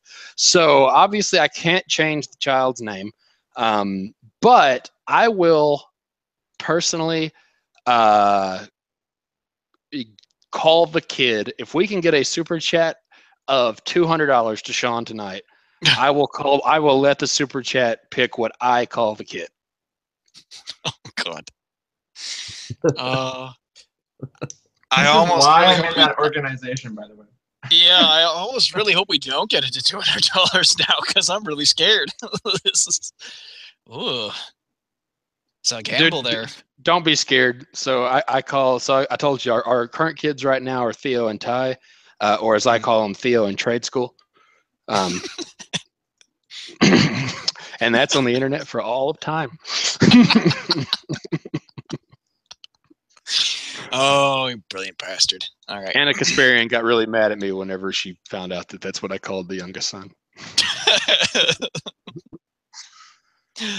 Oh God, what do I want to ask? Yeah, who's up? No, you said Jeff's up next. So it's Jeff's turn. Get out of here, Nick. Quit being rude. Sorry. No, damn it, I did it. I apologize. Crap.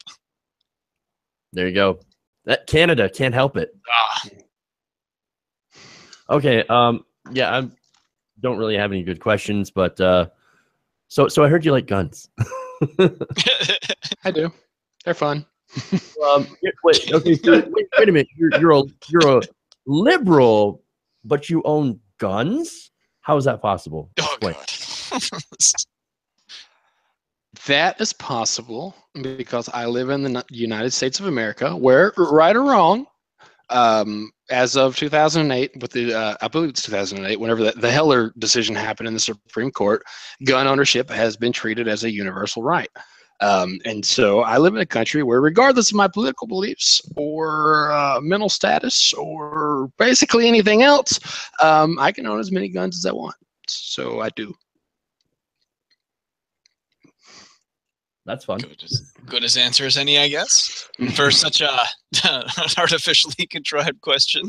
Yeah, no. So let me actually answer that. So, there's this really weird disconnect in America, and obviously Dan and Nick are familiar with it because we've been friends for years now. And Nick this is a great sampling size because Nick is someone who kind of agrees with me more, and Dan is someone who vehemently disagrees with me. But you guys both come from the same perspective of it being really fucking weird that anybody can go buy a gun and like that's that's at the same level as freedom of speech in our democracy. And I get that that's weird for you guys. So here's the thing. Well, it's not a great example because we don't treat car ownership as a constitutional right, like we do gun ownership. But here's the thing: in terms of putting it, into what should be painfully obvious language, and this isn't just true for like people who are not big on guns. This is true for the gun community too, because I've had to spell this out to them. Like, just because you're for seatbelts and speed limits doesn't mean you're against cars, right? So like I can own guns and be 100% gun control. And in any other country, I would be 100% gun control. Unfortunately, in America, the only gun control we've actually been able to pass at a national level is a quote unquote assault weapons ban, which is a meaningless, useless, ineffective form of gun control.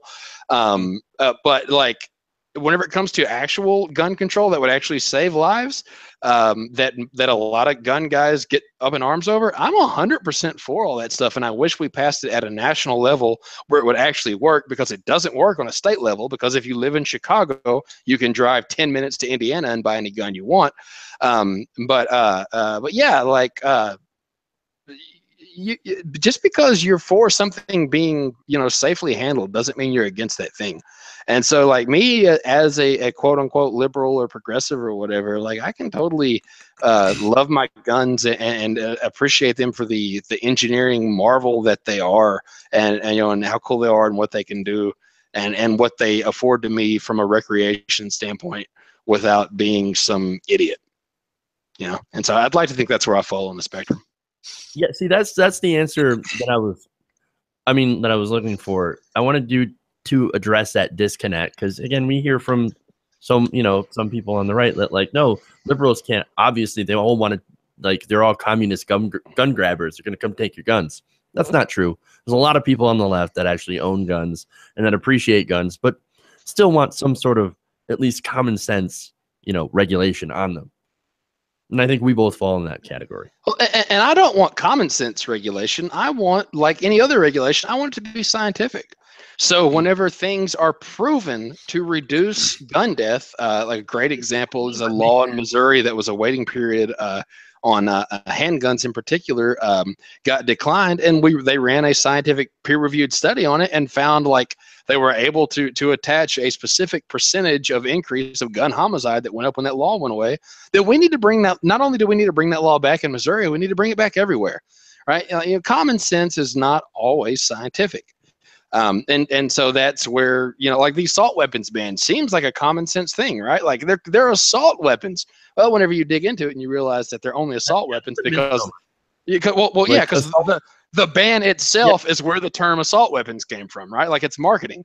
But like laws that will save lives, which are laws that Canada has and laws that a lot of, other perfectly free, freaking Sweden, where gun ownership is not only a universal right, but the government freaking assigns rifles to people, has much stricter gun laws than we do. Is that Sweden or is that Switzerland?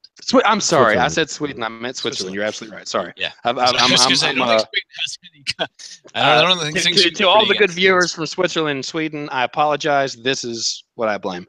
But anyway, but all that to say, like, not only can you be a country like Canada where gun ownership is not treated as a universal right, You can be a country like Switzerland, where it is treated as universal right, and still have scientific-minded gun laws that save lives. And it's dumb that we in America like have politicized this issue so much that it's just like healthcare. You know, we're the only country in the world where reality doesn't apply whenever it comes to gun laws, and that's a dumb thing, man. Yep. No, I don't really disagree with anything said there. That's for sure. So. Yep. Can I just add that what would really help America is if you actually implemented how Switzerland deals with that, which is all of you ending up in the military.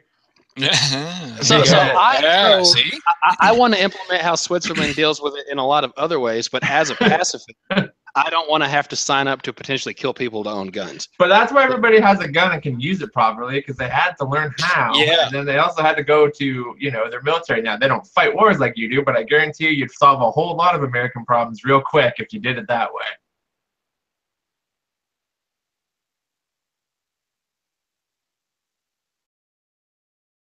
Of course, then you'd have to get into the fact that for all would those involve things. conscription. Yeah, well, that's true. You don't want the conscription part because I never want to have to turn my weapon on a human being. No. I don't own guns to shoot people. That's not what I have my guns for. That's not my thing. And I think that's on and all the things. That's probably a bigger violation. That's probably a bigger violation of rights overall and freedom is mandatory conscription. Okay, so I have a question then. So you actually touched on something I'm very interested in, Jordan. You just mentioned, and I've been looking for a way to discuss our philosophies on military action, because I think that's probably one of the ones where I actually disagree. Just a second. Hold on. I need to. Sure.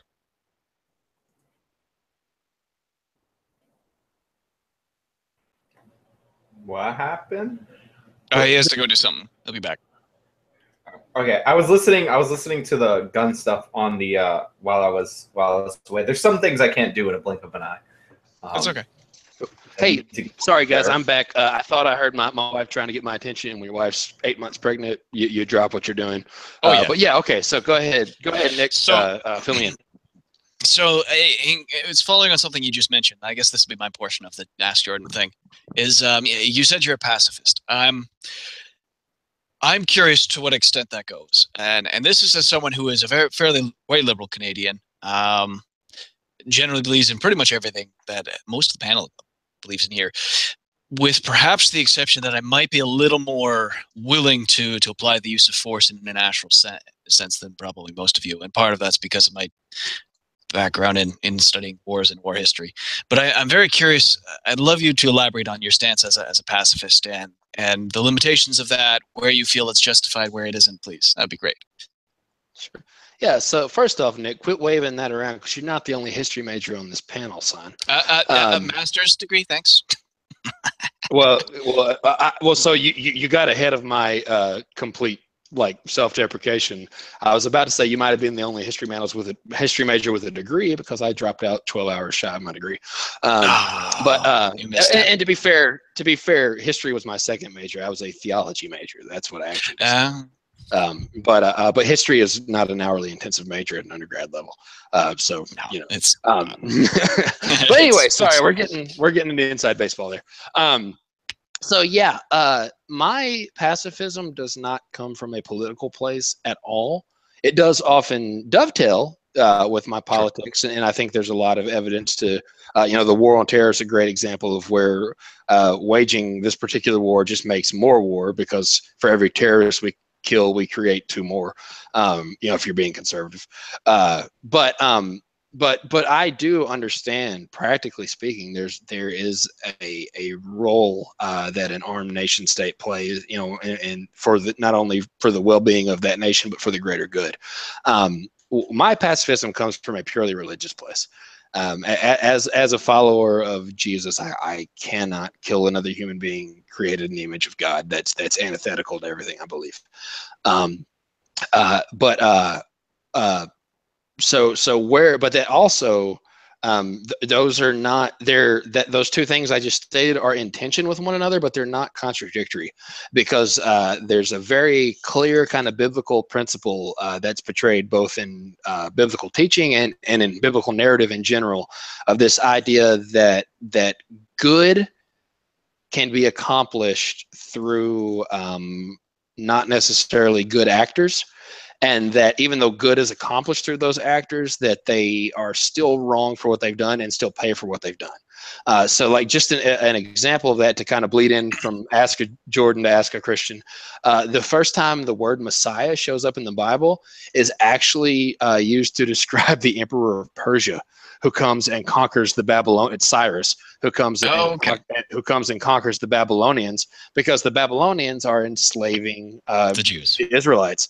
Yeah, we don't call them Jews at this point. Sorry, they're right. Israelites. But yeah, or the Hebrews. But yeah. So this guy is called the Messiah because he delivers the Hebrew people from this oppression of a quote unquote pagan state.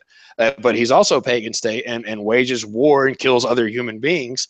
And so there's this thing where he is both promised as a Messiah and promised to be judged for the same act that gets him the title of Messiah. And so that's hopefully I'm making sense here and not rambling, but that's how I feel about war. Like I get that. From a Christian perspective, I am personally supposed to live not as the way things are, but the way things are supposed to be.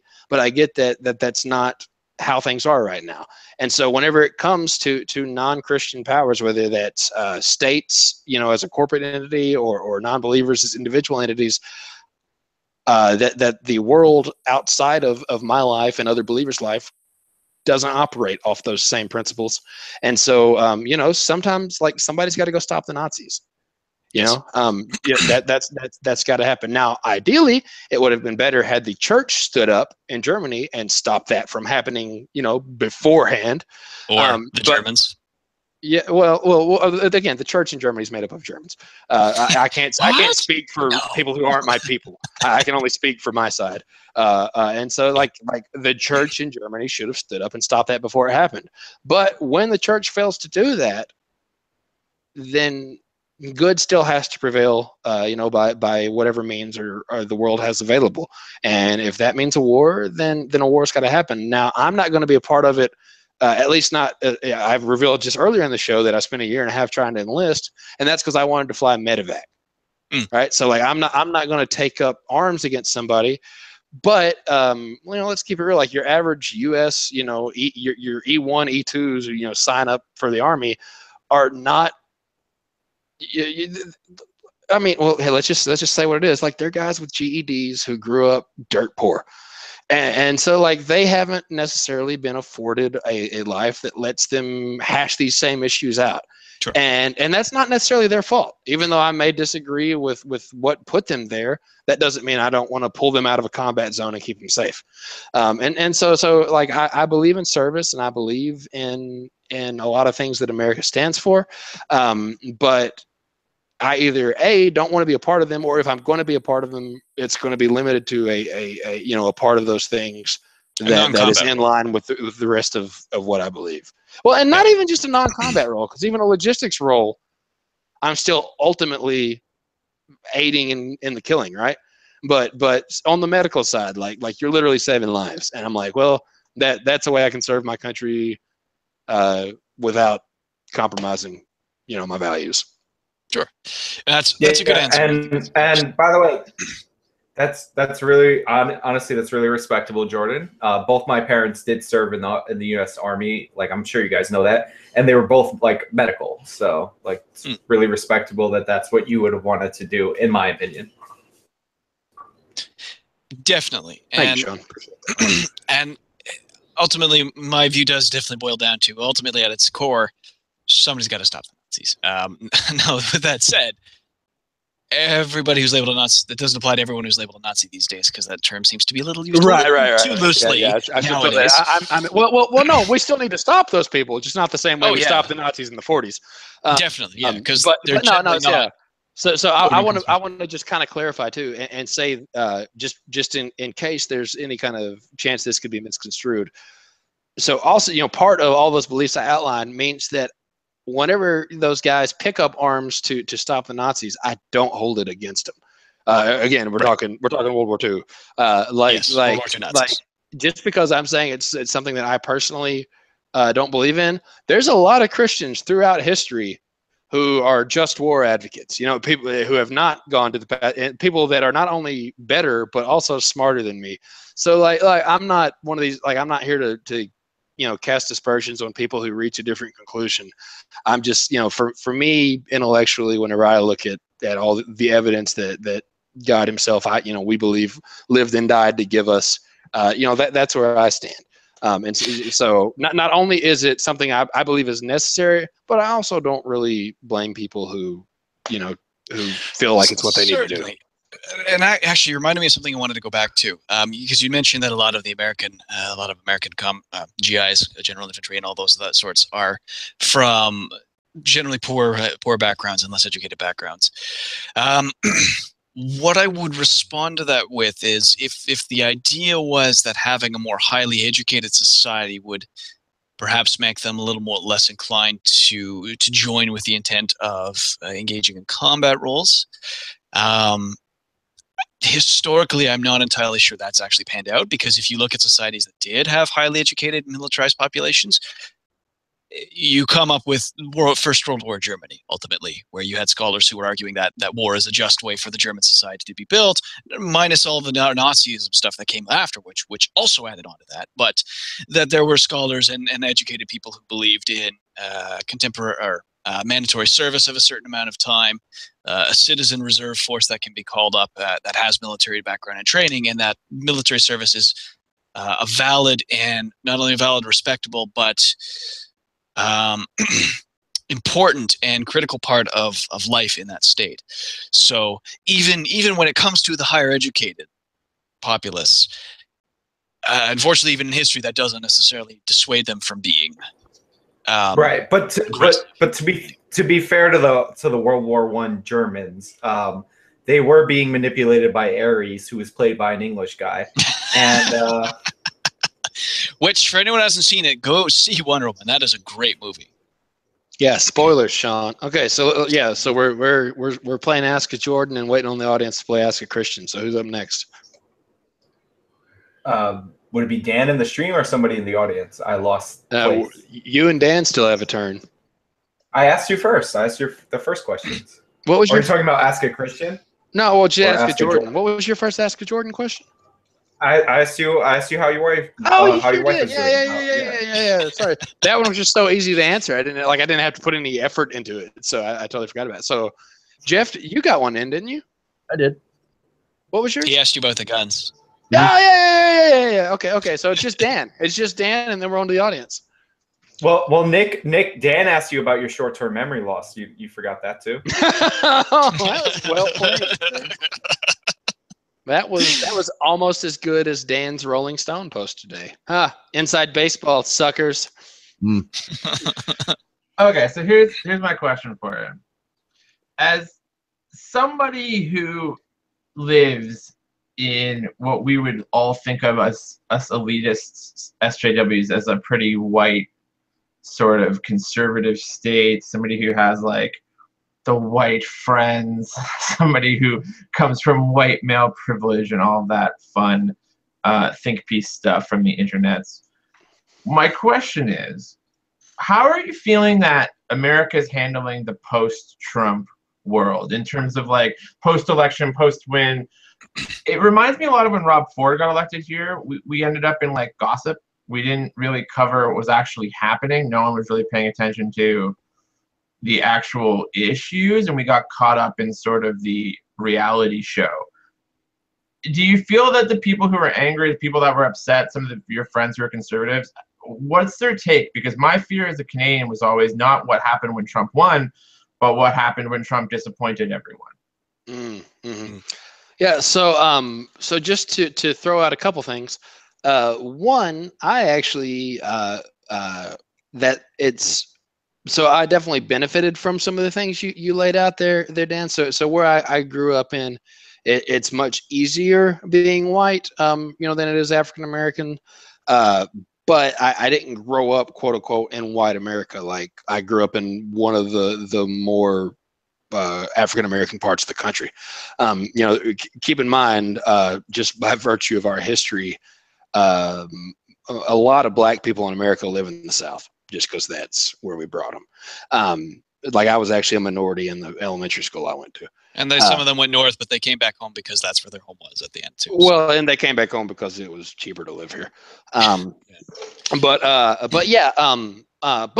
that said, I still definitely to Dan's the heart of Dan's point is there. I definitely grew up where it's easier to be white.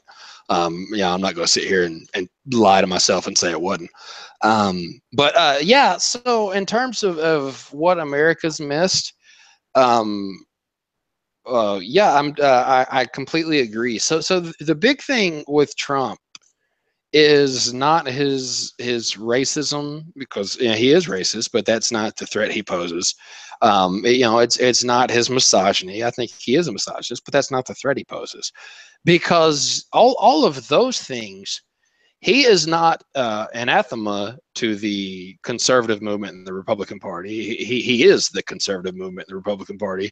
He's just not polished enough to say those things the same way that they do.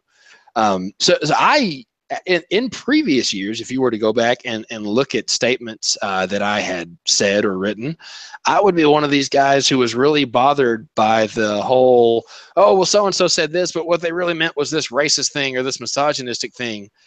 And then Donald Trump got elected and proved all the people who were saying that right, because Donald Trump actually said those things. He was the indictment of the conservative movement in America, that all of the things that quote unquote snowflake liberals said conservatives actually meant, that Donald Trump proved that was actually what they meant, because it's what he actually said. So those are things that have always been problems with America, to some degree or another. We've had better times and worse times. We've had more overt times and more subversive times where we've had these issues. But the biggest threat to the republic that Donald Trump poses is his sheer incompetence and his lack of ability to govern or willingness to govern. And that's not really what gets covered, right? He's this is not a Jordan French original, so I need to cite this, although I can't remember the name of the source. This is from a comic strip that's online, but he's Red Hat Squirrel. So while we're sitting here talking about what we see that's so dumb and so silly, and we're so woke, Red Hat Squirrel is distracting us with his tweets and freaking, trying his best to burn down the Republic. Like I said at the beginning of the show, Dan wasn't here for this, so I'm bringing it up again since Dan asked the question. The American system has proven that there's a lot of things that are the way they are for a good reason, because we're continuing to soldier on with this gross incompetence, in the chief executive office. But if Trump didn't have those checks and balances in place, man, he'd be burning down, the country that has been the leader of the free world for the past, 50-ish plus years as we know it. And we'd be too busy talking about his tweets and talking about, whatever, clickbaity, racially tinged or economic or socioeconomically tinged or genderly tinged topic, was getting traction that day. And that's not that those things aren't important, right? Like I get that me as a middle class, straight Christian white guy, it's not really fair for me to dismiss those issues, because those issues matter to a lot of people, and they are, if not life and death, they're very much quality of life issues at the very least. So they are important. And hopefully you guys get where I'm coming from. This doesn't, I word this in a way where it doesn't come across as calloused, but like those issues were already issues, right? Like Trump didn't make those new issues. So while we should care about those issues, if we're going to be covering new breaking news, then we need to cover actual new breaking news and look at the actual threat to the republic that glorious leader poses, and continue to address those issues, and bring them, but not treat it like it's something new that Trump brought. Whenever he brings something new, let's make that the headline and run with that headline, and then let's continue to discuss these other issues that have been here for years and years and years. But that's not what we're doing, right? Like we're making these issues that have been here for years and years and years, and we're pretending like they weren't issues under Mr. Obama or Mr. Bush or anyone else, and that Trump, brought these to the forefront. I mean, hell, we did it on the show. We talked about the transgender, tweet, which had no bearing on policy and is a very real scary thing for transgender people. I get it. But it had no actual bearing on policy. And during that same time, major policy issues were trying to unfold under the radar, whether it was healthcare, which thankfully didn't, or whether it was, the Jeff Sessions firing thing that he might have been trying to pull attention from, whatever the case may be. These are great things to be concerned about, but if we weren't concerned about them under Mr. Obama, then we need to quit pretending like Trump made it happen and focus on those issues and focus on the things that Trump's actually doing. So Dan, hopefully, did that answer your question, or did that devolve into rambling there? No, I'm just really interested. I don't think it's an easy question to answer, especially in soundbite form, but it's really frustrating. I'm not going to lie to you. I don't wake up many days and go, I really wish I was doing daily TYT content. Because it's just like, it's such a gong show, that it also feels like what the audience wants isn't what you should be talking about. So that old school problem that's always happened forever and a day in journalism is, vegetables versus dessert. I mean, it's just that scary proposition. Like, and that, we're not going to talk about it because Sean will lose his mind, but like that jank debate, like what is Ben Shapiro adding to the discourse? Like, what is that going to do? And I mean, maybe they can get some issue-based things into that, but like, I don't know. Well, and hey, let me jump in. Let me jump in. I bought this segment, Sean. Shut up. By the way, the new journalism's working out well. Yeah. Just saying. Okay. Well, all right, Mr. O'Reilly, just don't assault me. So Dan, I almost brought this up earlier, but then Sean made it clear we weren't supposed to be talking about the debate. But and again, I'll go ahead and put this out there because I know he's never going to see it, and I'm spineless. What is Jank bringing to the debate? Yeah, Ben and Jank both are guys who have made their careers on talking to people who already agree with them. And so that's now so, and the flip side of that is, since I've spent the last few minutes kind of trashing my side, let me kind of defend my side. I get to come on and say these things because I make a really decent living in a completely different industry where my political opinion doesn't matter. I don't have to produce content that people click on to pay my bills, and so I don't want to belittle some of my people who I love dearly at TYT. Even though I may disagree with some of the things that have come out of the channel lately, like I get it, like they've got to feed themselves and their families, and they've got to pay bills. I don't have that problem, so I can be as intellectually honest as I want because nobody cares what I say.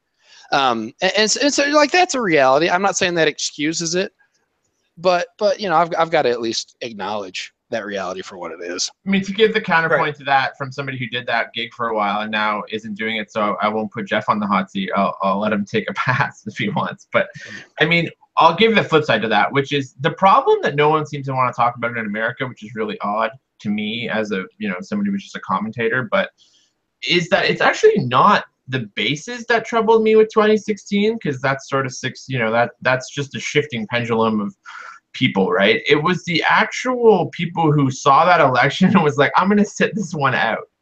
Like, that was scary to me. And I know I don't want to get down into 2016 all over again, but the point I was saying to bring back to Jank is just that audience, that Bernie revolution, the Occupy, all of that stemmed out of the Iraq war moving forward, millennials moving forward in politics. So I do think that, like, there was at one point, you can argue that we're now just talking to, now the Bernie revolution, quote unquote, has happened, that we are just sort of speaking to the choir.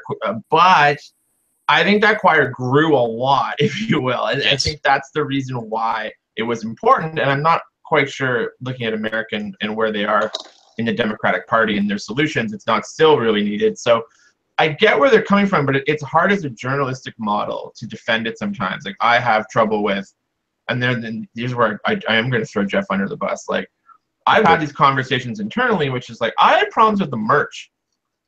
Like, I have problems with that TYT made that Bernie t-shirt. Like, if CNN made t-shirts, we'd be like flipping tables. So I mean, just all the, listen, no one knew how to make money and no one knows how to stay honest. And we've got this really weird world now where I've had conversations. You know, I think Jordan and I had one over a drink in Toronto where he's like, I'd rather TYT do ads in front of your videos, like with jank in them, than somehow have their editorial content like swayed by having to like make money in a different way. So, you know, we're rethinking what's selling out. We're rethinking what is in the digital age, like what is bad, what is good. I mean, it's ironic to me that BuzzFeed's leading the war on fake news when BuzzFeed's like the leader of native content, right? Where it's just like this is specifically designed to fool you as a reader.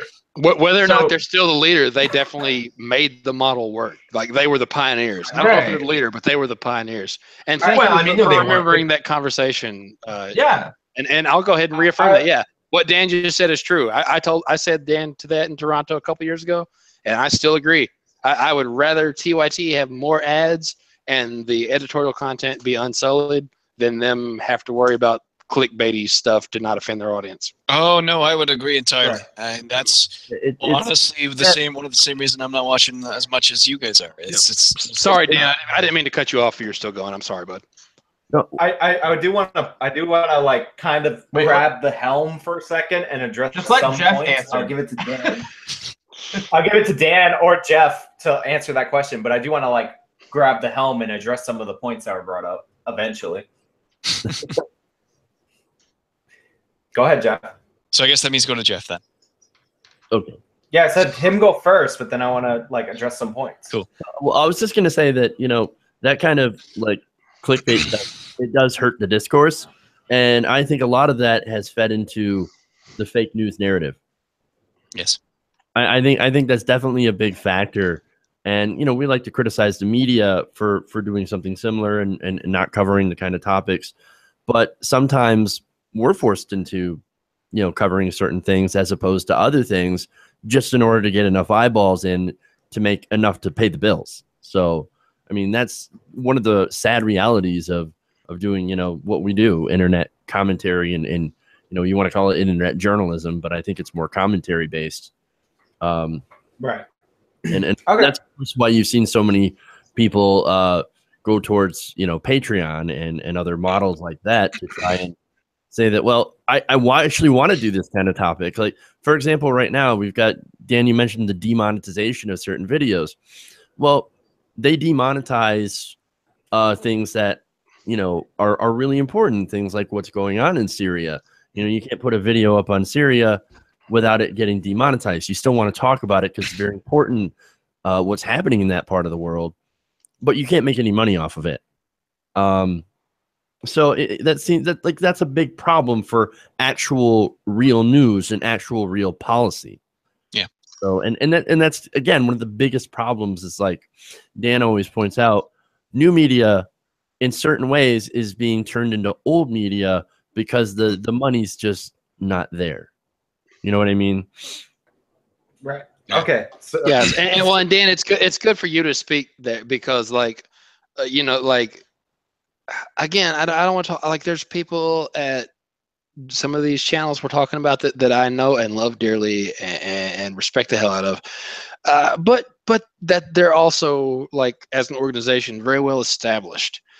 Where, you know, yes. Whereas you like you're still kind of you know, cutting your bone, cutting your what do you cut, teeth? I don't know, making your bones. Yeah.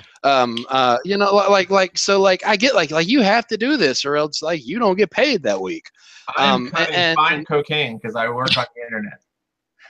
So Well, there you go. Yeah, I Dan, fell in Dan's the one of back those of my trunk. YouTube billionaires. So you guys may not know this, but Dan made PewDiePie who he was.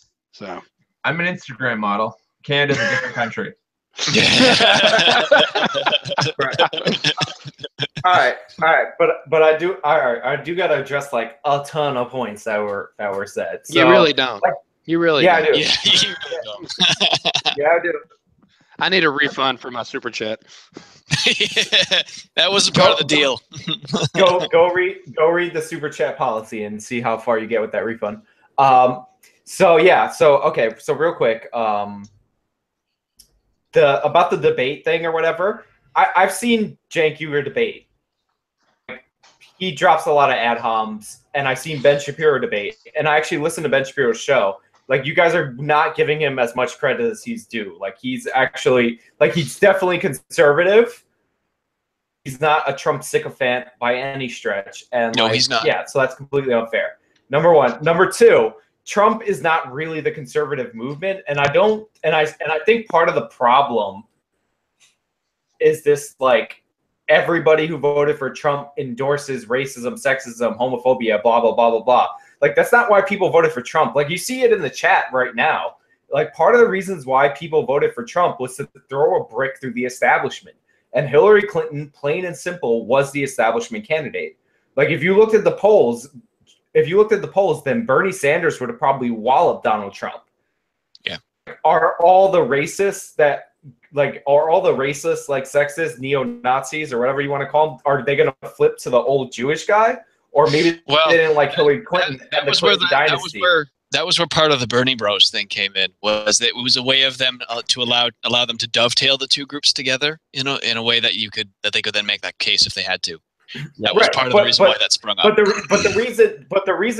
The main reason why Trump won the primary, like, people can complain about media coverage all they want, like, and he did get a shit ton of media coverage because the media, although they love to be they love to be his villains, they do love Trump because Trump is ratings. But the reason that he won is he was in a field with 17 people and his name was fucking Trump. Like, name recognition matters. Like, there was a reason why when the Democratic race started out, Hillary Clinton was like 60 points ahead of Bernie because nobody knew who the fuck Bernie was. One point of clarification. Sorry, Sean. One point of clarification. Name recognition without a ton of political baggage, we'll say, because Bush was also had name recognition, but he had a crap ton of political baggage. Yeah, but everybody. And honestly, part of the reason why Trump won is because he fucking shit all over Jeb Bush, right? Like, so I totally, like, I didn't vote for Trump, right? But, like, as a New Yorker, like, I totally understand Trump, and I totally understand why people like that guy. And it's not like everybody's like, I hate brown people, that's why I'm voting for him. Like, you can look at the polls for reasons why they voted for him. And part of it is that. Wait, hold on. This is the last time I talked to you. We got into this too. No one's making the argument that, like, you just ad hominem and straw man and all those things. You just made the same argument. Nobody's making the argument that every single person who voted for Trump. It's an argument about, it's the simplistic, boiled down to intent versus impact argument. And if you have the privilege to say, this won't affect me, so I can throw a brick, you are doing something that has an impact on people who do not have that privilege. That is the core issue. If you have the ability to look at and go, I don't mind throwing this brick, because I'm not the following list of people that Trump said something negative about in that campaign. That is literally privilege. That is literally what institutional racism is about. And that's the issue. Yeah, so Dan's absolutely right, and that's why I went so far out of my way, and was more than willing to risk potentially rambling to throw in the caveats I did to answer his question, because all these issues that are quote unquote media grabbers, since Mr. Trump took office, are real issues. That's not my problem. My problem is that they were real issues, before he took office, and it's a shame that we're willing to. Just continue to accept them as long as our quote unquote issues are met. That's an indictment of us as a people. Well, Yeah, you said it election night, and like you said it again tonight. It doesn't make it any more correct. Like the idea that like, oh well, if you're not deathly afraid of Trump and you don't adopt the left's irrational fear of the second coming of Hitler, that's an evidence of your white privilege is fucking nonsense. Like the reason people voted, a lot of the reasons why Trump got support in the Rust Belt is because people feel like they got shafted by NAFTA and all these trade agreements that were done under Bush. Trump free trade works like most people in this country, so he appealed to them. You can look at the reasons why these people voted. Some of them wanted to throw a brick through the establishment. Some of them felt like Hillary Clinton had wronged them. We can get into whether or not that's Republican propaganda and how much of that is justified, but it's not like you're wrapping it up in like, oh, this is all about racism or institutional oppression and all that. Like, that's not why people voted for Trump. And the fact that you keep calling these people racist is another reason why they're going to vote for this guy again, because they're sick and tired of it. Yeah, but you making the argument that white people are, this reminds me of the Gamergate debate when people would bring up like video games and women buying video games, and they don't buy video games, therefore we shouldn't make video games for women. It's a circular logic. It's like, if you're not going to play to the white base, you're going to lose the election. Well, okay, but that has nothing to do with racism. It has nothing to do with any of this stuff that we're talking about. It's just literally play to the base, because the base is traditionally white dudes, and that's why Republicans should do that same old game. Well, you can say that, Sean, but it doesn't make it not racist just because it triggers you. Like, it's not an issue of whether something is right or wrong to you. It's an issue of like chess. But if you're somebody who's actually black, or you're somebody who actually has these issues, it's not chess. It's not a Game of Thrones episode. It's not Josh Lyman on the West Wing. This is like everyday life for people. I wish it was Josh Lyman on the West Wing. That was a great show. All right, so I'm going to jump in here and not. I don't mean split the difference in the sense of be arbitrarily moderate. I mean hopefully bridge Jordan CNN French between. Hopefully, I'm going to bridge the gap between what Sean's saying and what Dan's saying, and show that one, Sean is wrong, but not because of what he's saying. So here's the thing, Sean, and Dan's absolutely right. The issue is, it doesn't mean every Trump voter voted for quote unquote racist reasons. The whole throw the brick thing, and this is for some of the people who have brought up, fair points in the chat as well. It is the whole throw the brick thing, saying that's the biggest issue, that's why I did it. Again, it goes to what I've said in 2 or 3 segments now, that these other issues were not new, that they've always been there, and that the people who voted for Trump had legitimate gripes. Not that Trump was a solution. That was not a legitimate, thought process. But the gripes, the reasons they voted for him were legitimate gripes. But the problem is, to Dan's point, and where Dan's absolutely right, is that they didn't care about legitimate gripes until they affected them. That black, brown, gay, women, whatever group you want to pick out, they had legitimate gripes for years, and these voters didn't care, because if you drew a Venn diagram, these voters weren't on that side of legitimate gripes. So then whenever they did have legitimate gripes, and God bless them for having legitimate gripes and trying to address it, they wanted to address it. But it's a matter of being intellectually honest and being empathetic, and those two things are not in contention with one another in this case.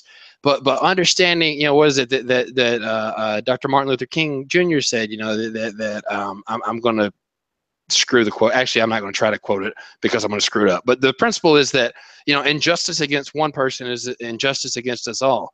That these legitimate gripes that other people had should have been enough, right? It shouldn't have had to affect us for us to care about it at the voter box. And that's what a lot of white middle America did. And by the way, it's not just white middle America that had that.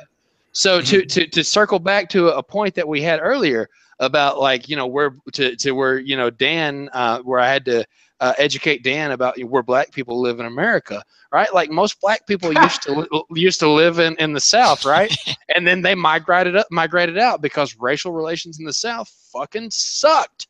And then they kind of came back because after Jim Crow, racial relations in the South kind of sucked equally again, there's exceptions, obviously, LA, places like that, where there's really, kind of robust integration. But most of America, racial integrations now suck. But where is it cheap to live? It's in the South, right? So if you got to live somewhere where racial relations suck, you want to live somewhere where it's cheap, right? If you're a minority, if it's going to suck either way, you want to live where you can afford it. But one of the places where all those black folks moved that they didn't leave was Michigan, where Jeff is, because up until fairly recently, there were a ton of factory blue-collar jobs that the black people who had migrated north still had, because those jobs had not been shipped overseas yet. And so Michigan was kind of the one state that until very recently wasn't a great example of this diaspora back to, or not diaspora, but kind of remigration back to the South.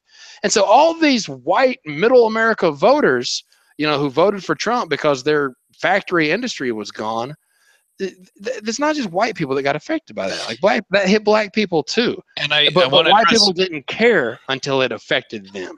And I want to say, hold on, John, hold. Let me just, because it's something that was mentioned in the comments. I have a feeling you mentioned it too. There is one cross section that does crossover, and it's that the people who have legitimate gripes in those minority communities, in that case, could also have the same legitimate gripes that the people who were white had, and that is also why you could see some of them go to the Trump camp. Because they shared the same, they thought the same thing as some of those white voters had, that Trump would be the solution. So that's where you can have that cross-section as well. That doesn't change the fact that some of the Trump voters did like Trump for less than fair reasons. I don't know how big the percentage is. I don't think it's very large overall. But yes, that is also why you could get things like Latinos and blacks for Trumps and gays for Trump and all that sort of thing, because they could have had come to the same conclusion, rightly or wrongly, that some of those white middle class people, or not even middle class, white people from the Rust Belt had, that they thought Trump was the solution. But Sean, there's also a component of it that like for the 8 years of Obama, I'm not going to blame Obama for everything, but for the 8 years of Obama, like it was the strategy of the Democrats and the Democratic press to call literally everything racist, right? Like Melissa Harris Perry did a segment, and anybody can watch this on YouTube, where she said that Obamacare was writing the words Obama scare because black people are scary. That's literally a segment that she did on her air. Watch it, right? And it's like every healthcare plan, they attach the person's name to it. So like you do that for so long. Now. And then you run a person not now. It was Hillary Clinton in the 90s. Every person gets their name attached to it, right? So you do that for so long, you get diminishing returns. And like Trump didn't back down. Like Mitt Romney, nowhere near the baggage that Trump had. But like you had that thing with his car, you had the thing with him cutting a gay kid's hair when he was young. And like Mitt Romney like backpedaled and apologized. Trump almost didn't apologize for anything.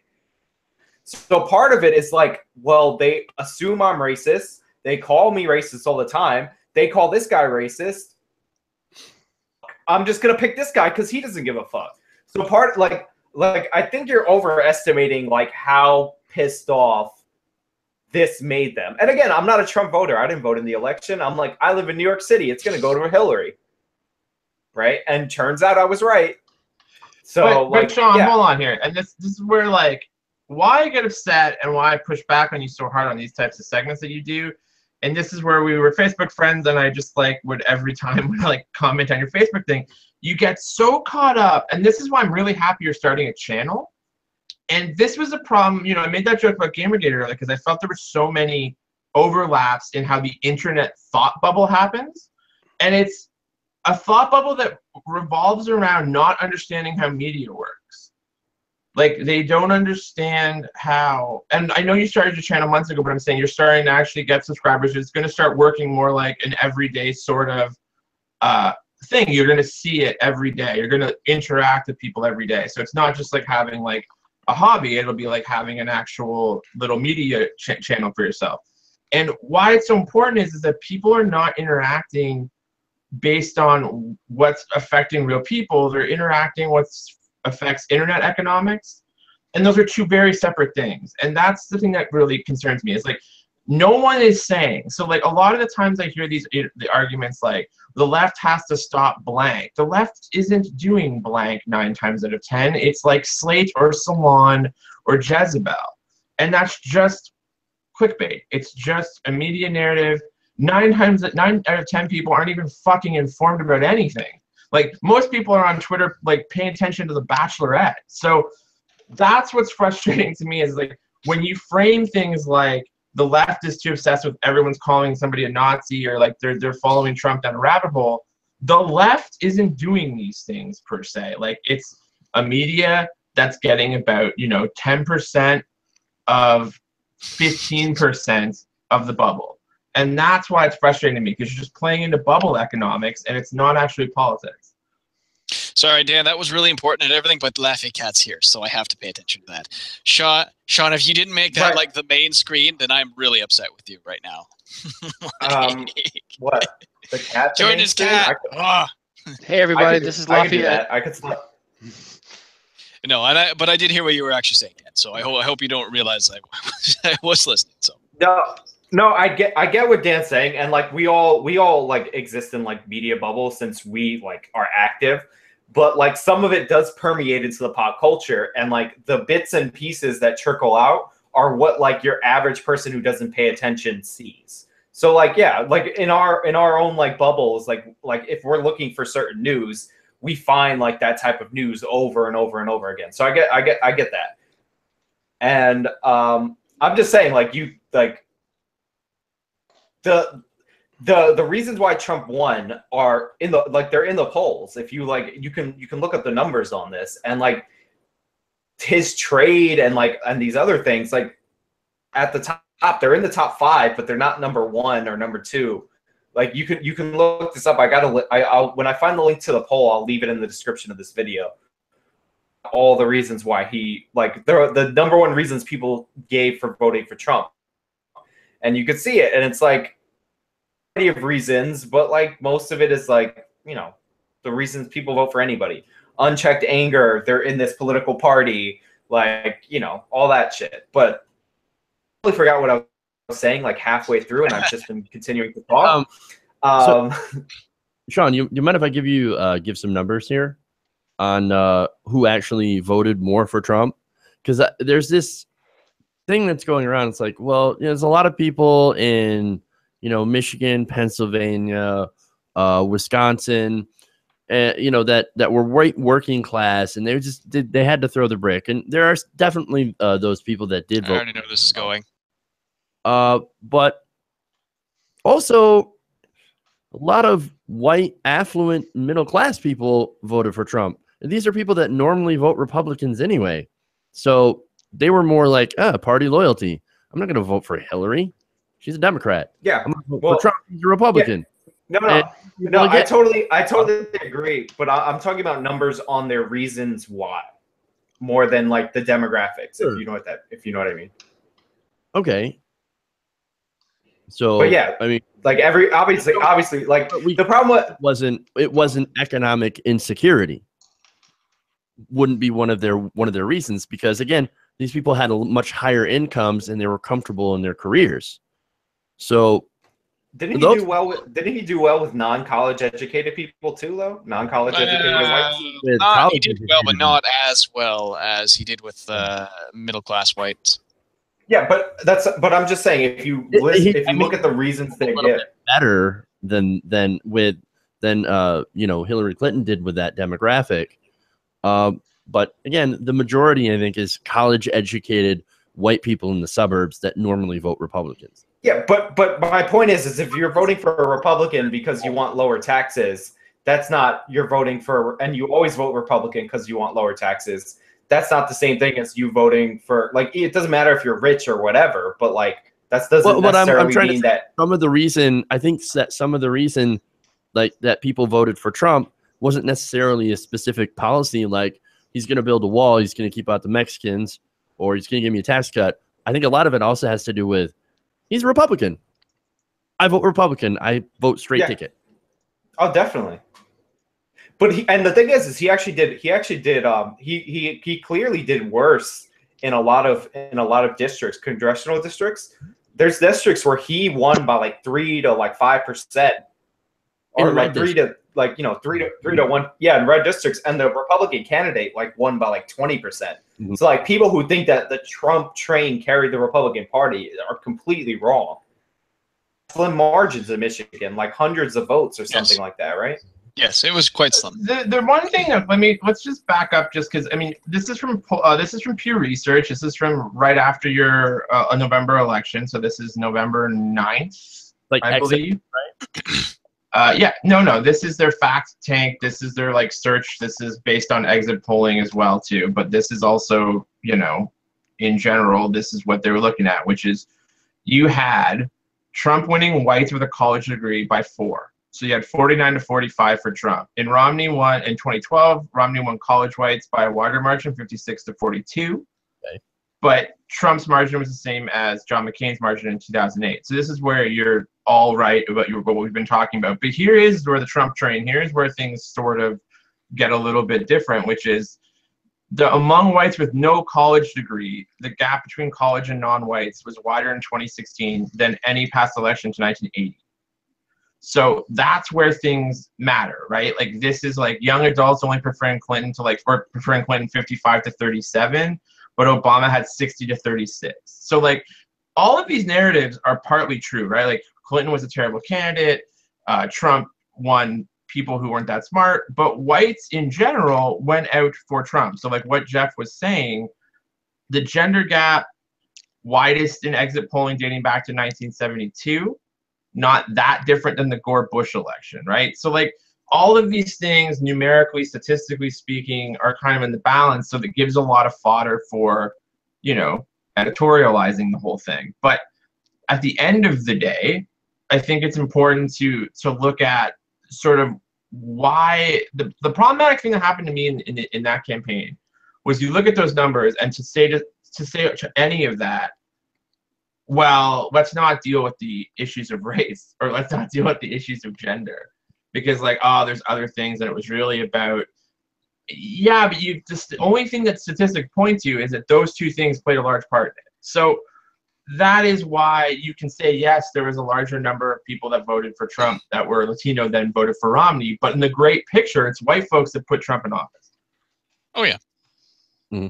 And you cannot dispute what Trump ran on. And what I never said that. I never said that Trump's voting base wasn't majority white. Like I never said that. I was just saying that like just because his base is majority white doesn't mean that his base voted brown people. You know what I mean? Like those two things do not equal each other. All right, so let me jump in since we're playing Ask a Jordan and tie that point back to the original point I made, Sean. And that being that, well, of course, most people that voted for him were white because his base was a majority white. My point was that his base being majority white was not a coincidence. And that's what Trump's election proved. That to put it as a viewer in the chat said, that what was originally a dog whistle that we kind of, myself, by we I mean me, decried, became a lifeguard's whistle that we ignored. The Republican Party wasn't all white by happenstance. It was white because there was this, fairly well hidden, articulate way of blowing these dog whistles that Trump came out and did not blow in any articulate way. So I'm not saying that people, like new people, came and voted for Trump because they were racist. I'm saying that Trump exposed a subversive racism that a lot of people had accused the right of harboring, for a long time, and that a lot of people kind of woke up to. And on that's all I'm getting at, man. And even with that said, that still doesn't mean it applies to all of the right. Of course. Yeah, I'm not saying all. Yeah. I'm not saying that you guys are saying all. I'm not saying that you guys are saying all or even most. But what I am saying is that Trump won a primary where he had 100% name recognition and 17 opponents. He was also the only. Like, how many times did we watch those debates and we're like, can you just grow a spine, Rubio? Yes. Can you grow a spine, Cruz? Like, they were all cowards, and like Jeb Bush was the worst and still is the worst. And then he went into a general election against one of the worst candidates to ever run for the president. Nope. All right, so your last sentence was right. He did go into a general election against one of the worst candidates to ever run. Of course, he was he's in the group of one of that beats her. Yeah. But John Kasich had a spine from day one. John Kasich never ever sucked off the Trump supporter. He didn't have a spine in the sense that he is a beltway politician, you know, who says measured things, but he had a spine that he never, you know, capitulated to the Trump side, and it didn't. I mean, I guess it worked out for him in the sense that he was the last to go. But it didn't work out for him in the sense that he didn't win. Is an internet meme. He was like the John Huntsman of the year before. Like, nobody's gonna win, but he was like calm and he didn't yell. So everybody's like, okay, John Huntsman's John Kasich's the reasonable guy. I can't even distinguish between the two in my mind. All right, so I'm glad you did that, because you just played your hand. You just put your hand out on the table for us. But he was not. So whenever exactly. Whenever you said that whenever you were talking about didn't have a spine, you weren't talking about like actually standing up for American ideals. You were talking about like who had machismo. Standing up for Trump. No. I'm talking about. John Kasich is not a manly man, but he never compromised the American ideal. No, and he didn't compromise his position either in that way either. So, yeah. I'm not talking about being a quote-unquote manly man. What I'm talking about is when somebody tees up an attack, and this happened in John Huntsman, God damn it, John Kasich. It happened to him in the debate where they teed up a chance for him to attack, and he's like, nope, I'm not going to do that because I'm the folksy. Like, he was playing a role. Like, he was not. Like, people overestimate his capacity. He was only there in the race long because he decided not to leave the race. Thing happened to John Huntsman. He said something negative about Romney. They brought it up to him into a debate for him to punch Romney in the face with it. And Huntsman was like, nope, I'm not going to do it. Like, so yeah, he did not stand up for himself. And like, you're like, he stood up for American ideals. Like, American ideals by actually standing up for them. Like, not just saying, I stand for the, like, it's sad. It happened to Rand Paul. Like, Rand Paul, I would have wanted to win out of all the candidates in the field. In the Republican primary, by far, I would have wanted him to win. All right. I would have preferred the man who was a shoo-in for the highest ranking office and the leader of the free world came to you and said, hey, man, if you'll be my vice president, I'll let you actually run the country. And you say no because what you stand for is not what the country is supposed to stand for. If that's not standing up for American ideals, then what is? Can I just interject for one? Let me interject for 1 second. Just for like, this is where, you know, where I like literally lost hair during my run during TYT. This is a great example of it. You can hate neoliberals. You can dislike neoliberalism, and you don't have to make everything so black and white. You just made a statement that it both, and then Jordan doubled down and agreed. And it's the most ridiculous statement, which is that Hillary Clinton is one of the worst candidates in history. I will make an argument. She's not even the worst Democratic candidate in our lifetimes. Mondale was worse. Kerry was worse. Dukakis was worse.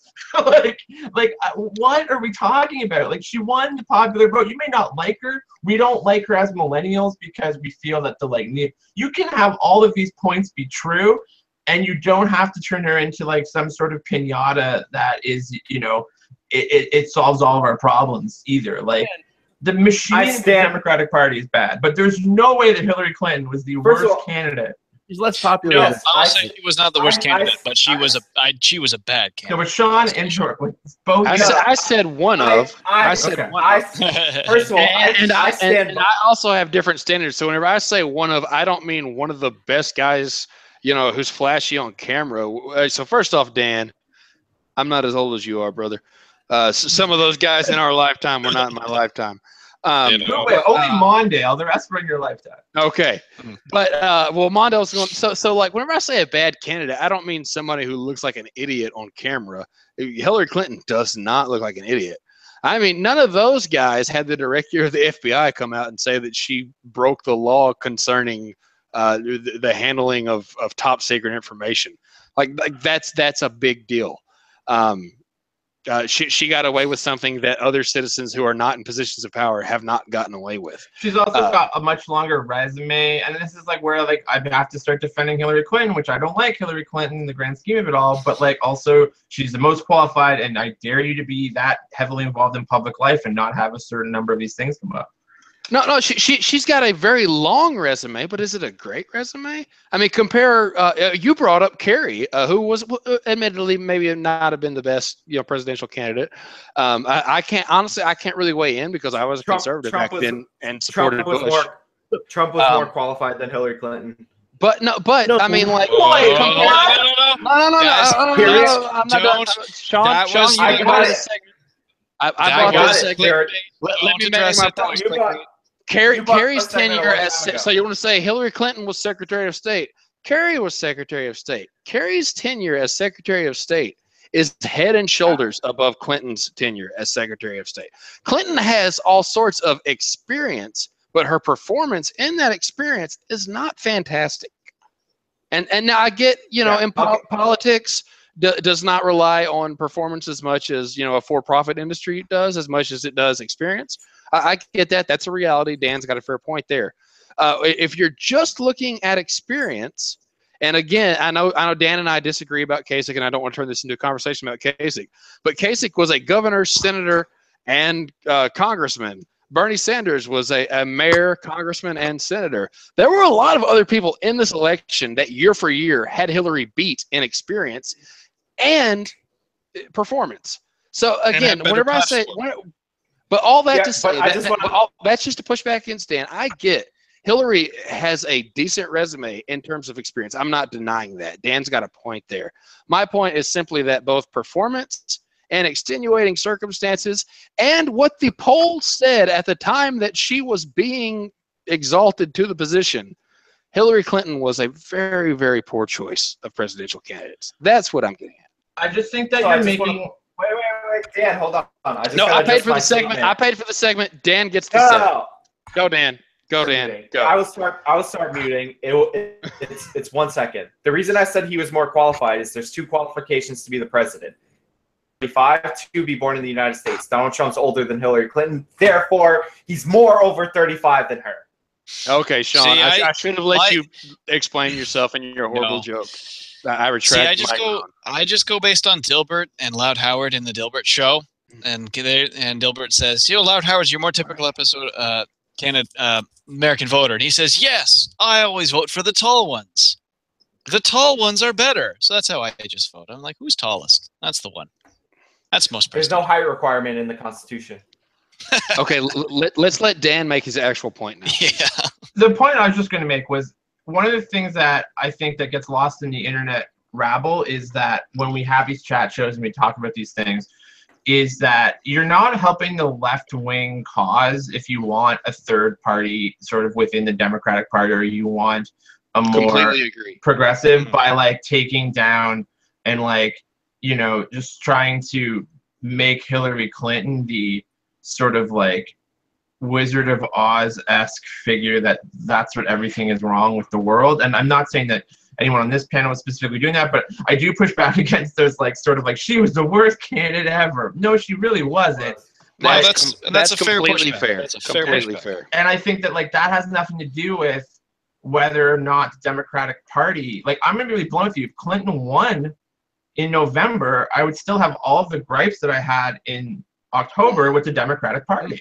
So like, if you're going to believe, if you were all going to, I assume, if she won, still be on Bernie's train post-election. I don't understand. I'm actually kind of off the Bernie train, but no, but I meant like back then, it's like if you were supposed to be on this progressive movement within the party, then my argument that makes me mad is this idea that it was based on the election win or loss. It just wasn't. It's based on the Democrats lose a ton of different races, a ton of different districts because they don't take a stance on this. Whether she had won the popular, when she won the popular vote, good for her. Whether she'd won the Electoral College, it doesn't change that the party needs to evolve with the millennial voter, has to evolve with the non-white voter, it has to evolve with the non-male voter. And that's the problem is when you put everything in this box of Hillary Clinton, be all or end all. It's just missing the broader picture that's really important to progressives. Yeah, Dan, you're absolutely right, Dan. And so I'm going to jump in here with a West Wing quote just to throw you a bone. You know, if liberals are so fucking smart, then why do they lose so goddamn always? Yeah, Dan. That's the newsroom quote. Oh, I'm sorry. Yeah, that is newsroom. Oh, You're right. that's sorry. right. I got my Sorkin mixed up, but props on you for correcting me. And not to equate West Wing with newsroom, because I know that one is better than the other. Yeah. But so sorry, Dan. We promised the audience that they would get an ask a Christian question, and one of them has asked it. So Dan, if you could make your point really quick, I do want to. I know Sean's got to wrap up. I want to answer the audience question before we. My points have all been made. Take over, my son. I'm sorry, I meant Jeff. I said Dan. I meant Jeff. Jeff was trying to get in. Sorry. Oh yeah, I forgot my point. Go ahead. Okay. All right. On to the questions.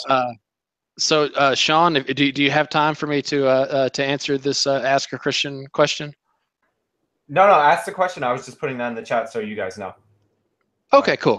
Take your time, man. Yeah. So let me scroll back up because it's been a while. So I want to read. Go ahead. Multiple questions if you want, but 5-10 minutes because. Okay, yeah, so I'll try to answer this as quick as I can and then let Sean get some more multiple questions in. Again, who the audience or viewer, whatever the word we're using, it's just been on fire with a D&D name that I'm not going to try to pronounce again because I'm Southern and drunk. So they said, I thought I'd scroll up to it, but I hadn't.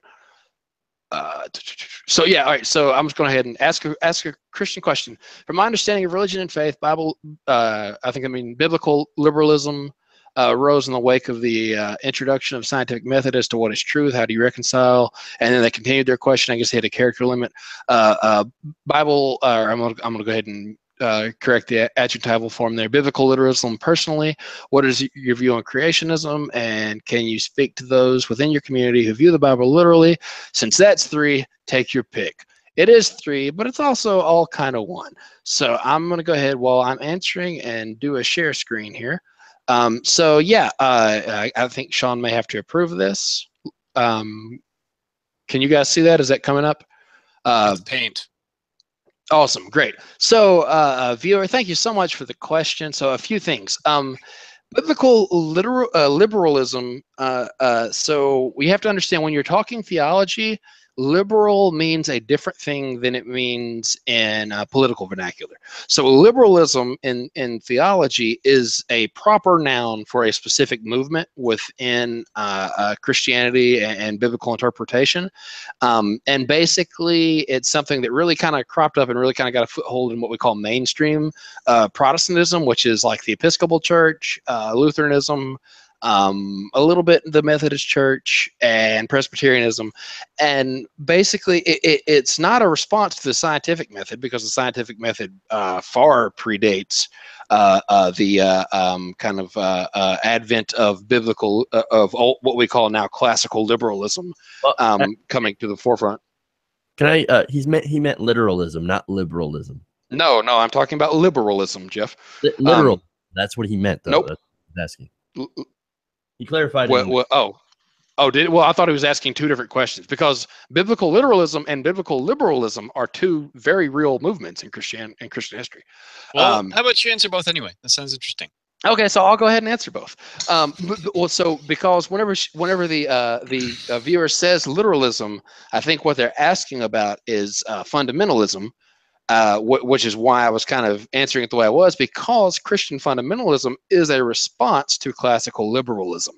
Now the good Christian response to liberalism was neo-orthodoxy that Karl Barth really pioneered. But anyway, what we now call fundamentalism, which has gone far beyond Christianity. We refer to it, for Islam and a lot of other religions. Basically, we mean the far right, segments of a movement when we say fundamentalist.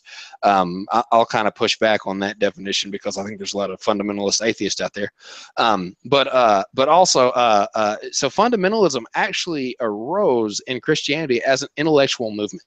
and the idea was that it was kind of a moderating influence for liberalism. And so basically liberalism came along and started kind of challenging a lot of the notions. And so fundamentalism was a movement, and what the viewers calling literalism was a movement to say, all right, these are the fundamentals of the faith. You know, this, and this, like all the stuff on the periphery of this is fine to disagree on, but these are the things where we need to come together. And over the decades, it morphed from that to, if you don't agree with us on everything, you're a heathen and you're going to hell. And it moved very quickly from an intellectual movement to a very emotional, bad kind of place. But anyway, but to answer the question, you know, how do you reconcile literalism with, you know, the scientific method or whatever it may be? And here's the answer to that. And this is where the screen share comes in handy. And the answer to that is no one reads the Bible literally. Whether that's a fundamentalist, whether that's someone who believes the Bible, says they read the Bible literally. I do believe the Bible is literally true. But I mean that the Bible is literally true in the sense that the genre of whatever text we're reading in the Bible is communicating literally what it sets out to communicate. So since the viewer brought up creationism, if you read the Bible literally, first off, you can't read the creation account literally because there's two creation accounts in the Bible and they contradict one another. So to read that literally, you would have to say that there's two earths. I don't know, maybe that's a foreshadowing of a multiverse theory, but that's a stretch. But if you read the Bible literally in the creation account, and if you don't believe me, you can Google ancient Near East or Hebrew cosmology, and what you get from the literal account there in Genesis 1 and 2, where the two creation accounts reside, is a world that looks like this. You've got a flat earth, and there's literally a dome over the top of it. This is called the firmament. I'm not going to write that because paint takes forever to write. And there's water on the inside of it. Within that firmament, there are windows. Yeah, as Nick said, there's water out here, right? And so when it's time to rain, these windows in the firmament open up and the water comes out. That's the passage in the Bible you get where he split the waters, right? And so that's what you get. So why do fundamentalists not believe that? Keep in mind, this is a question that we used to ask ourselves before the flat earth movement became a thing on the internet. And that was because we freaking had pictures from space, right? We knew that was not the case. There was irrefutable evidence. But to the ancient Near Eastern world, when they read that creation account, that's what they read, right? Or that's what some of them read.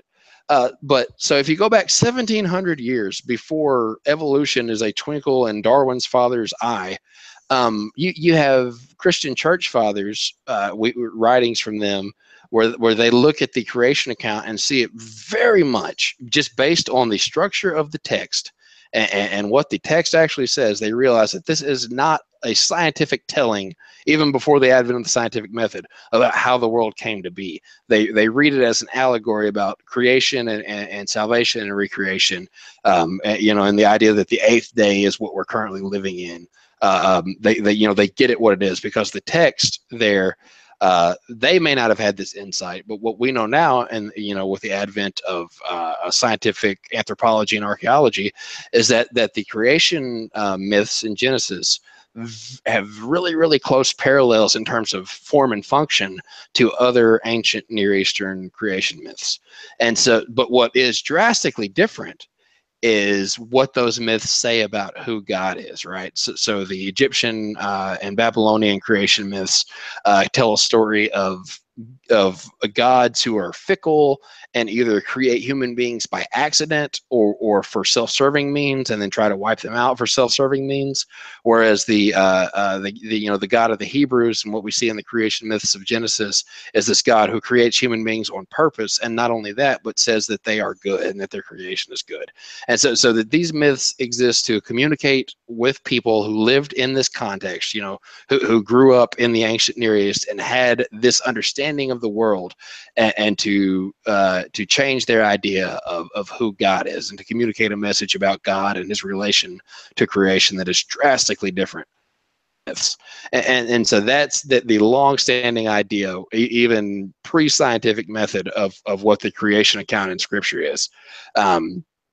No, I'm sorry. There's just a viewer chimed in. You can tell Jordan's been waiting his whole life to talk about this.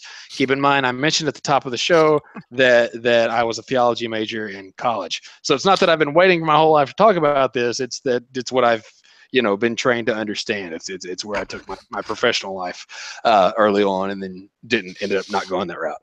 But anyway, but yeah. So I'm sorry again if I've rambled. I've had a few drinks at me tonight. But yeah, but that's where I'm getting at. This idea of that the Bible is a scientific textbook is literally, I'm not exaggerating when I say this. It's a modern invention, and just to put a sense of how modern it is, it's somewhat an American invention. Now, obviously, guys like Galileo and other people had issues, bringing science to light in a Christian Europe. That wasn't because of anything that was specific to the faith. That was because those were people who lived before the scientific method. And so the worldview was shaped by a non-scientific method, whether it was Christian or not. That was not what shaped their worldview. So whenever science, came to be, it was up against, whatever happened to be there at that time. But our modern kind of right-wing political evangelical fundamentalism is very much an American invention. So yeah, so that's my answer. I'll let the viewer weigh in on whether or not I answered their question. Jordan, I just stepped away. Could you repeat that from the beginning?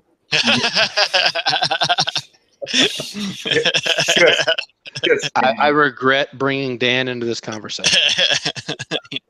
And like usual, so does the audience. All right. All right. So I'm gonna wrap the stream. I literally, my dinner was made minutes before I started the stream. So I've been smelling it this whole time, and I haven't eaten anything. Well, bro, go get it. We're still going. We're not done. Go. You can keep this stream running. Yeah, you go eat, bud. You know what? You guys can start your own stream. With hookers and blackjack? All right. Okay. Sounds. Yeah, because this is like 3 hours long. I want to thank all of my guests for coming on. Jordan French, I really appreciate you coming on. I thank you for donating. You really didn't have to do that, and you shouldn't donate. Did not get my money's worth. Did not get my money's worth. Maybe next time, Jordan. Thank you so much for having me. I really appreciate it. Jeff Waldorf, my top bill guest, thank you for coming on. Kind of fade into the background a little bit. Did I? Jeff, can you hear me? He's fading into the background. I do like the new studio setup, and I would definitely recommend that if you're trying to get a left-leaning perspective on the news, then tune into Jeff Waldorf. He hosts Around the Nation on TYTNation. Follow him at Jeff's Politics. Jordan, you have to tell me what your Twitter is. Everybody message me their Twitters because I don't know them all by heart, and I'll put them in the description. I also want to thank Nick, my first Canadian invader. His last name. Yeah. Don't even try. It's okay. Again, thank you for coming on. I really appreciate it. I haven't talked to you guys in a long time, so. I know we missed this stuff, man. The old TYT community getting back at it again. I'm copying the stuff. And Dan, thank you for popping in late. I really appreciate you. I think you said you unfriended me on Facebook in the middle of this. That's a little fucked up, and I didn't notice that. But whatever. That's cool. If it makes you feel better, it was a long time ago. Hey, but for real, if it makes you feel better, I did defriend Dan once, but it lasted literally 6 hours. I was I missed that guy, and I added him back, and he was kind enough and gracious enough to add me back. I didn't know that happened until right now. Yeah. I'm just kidding. He just clicks through his friend list, accept, whatever, don't even care. It was a gun thing. Dan basically called me a murderer one night, and I didn't appreciate it. But yeah. Wow. I've unfriended anybody on Facebook. I remember I got unfriended, and I think it's my background picture on Facebook. I got unfriended by somebody that I knew very personally in my personal life. Because I was well, it's about the Trump travel ban, I was like, well, technically, it's not a literal Muslim ban. Not be banned. Like, no matter how much I try to explain like what I was saying and like how much I disagreed with it, but I'm like, technically, it doesn't ban all Muslims. Like, fighting the good fight, John. Fighting the good fight. Always the real important fights that you take on. No, it wasn't something it wasn't something I was trying to harp on too. It was just like they kept coming at me, and I'm like, I understand, and I disagree with this policy, right? I'm like, but you are technically inaccurate, ma'am. And then left me like a mean message, and I screen grabbed it and put it up there. If I got called ma'am, I'd leave a mean message too. Like, oof. Well, to jump back just so, because I know I'm my relationship with Dan is so important with him to him. I think technically it was Stephen Buckley that called me a murderer in that conversation, but you were on Team Buckley during the conversation, so you kind of you were. I'm in trouble. Oh, did you hashtag it too? Did you hashtag Team Buckley? Oh, Dan, how? I think listen, just to give a counterpoint to the murderer, I'd like to say. No, I don't remember doing that. I don't remember doing that. I definitely didn't consciously do that. Okay, everybody pause, because I got to wrap this. Yeah, so thank you guys all for tuning in. I would say subscribe, but if you've been with us for the whole entire 3 hours and you're not subscribed, then I would be shocked. You guys, panelists donated to the show, not subscribed. Well, you guys can follow me on all my social medias. The links will be in the descriptions. I started a new Patreon, patreon.com/Sean Fitzgerald. That is fucking right. I got my full name on something for once. Subscribe to my second channel, which is youtube.com/DudeMonkeyHQ. That's my film channel. It's a little more experimental. I'm moving my Game of Thrones TV reviews to that channel because they don't really have a place on this channel. So, yeah, thanks for watching. I really... Because I mean, I'm depending my crossover audience to also like Game of Thrones in a political channel. But anyway, I have for you guys today. Thank you guys for joining. Till next time. Good night. God bless. Good night, folks. See ya.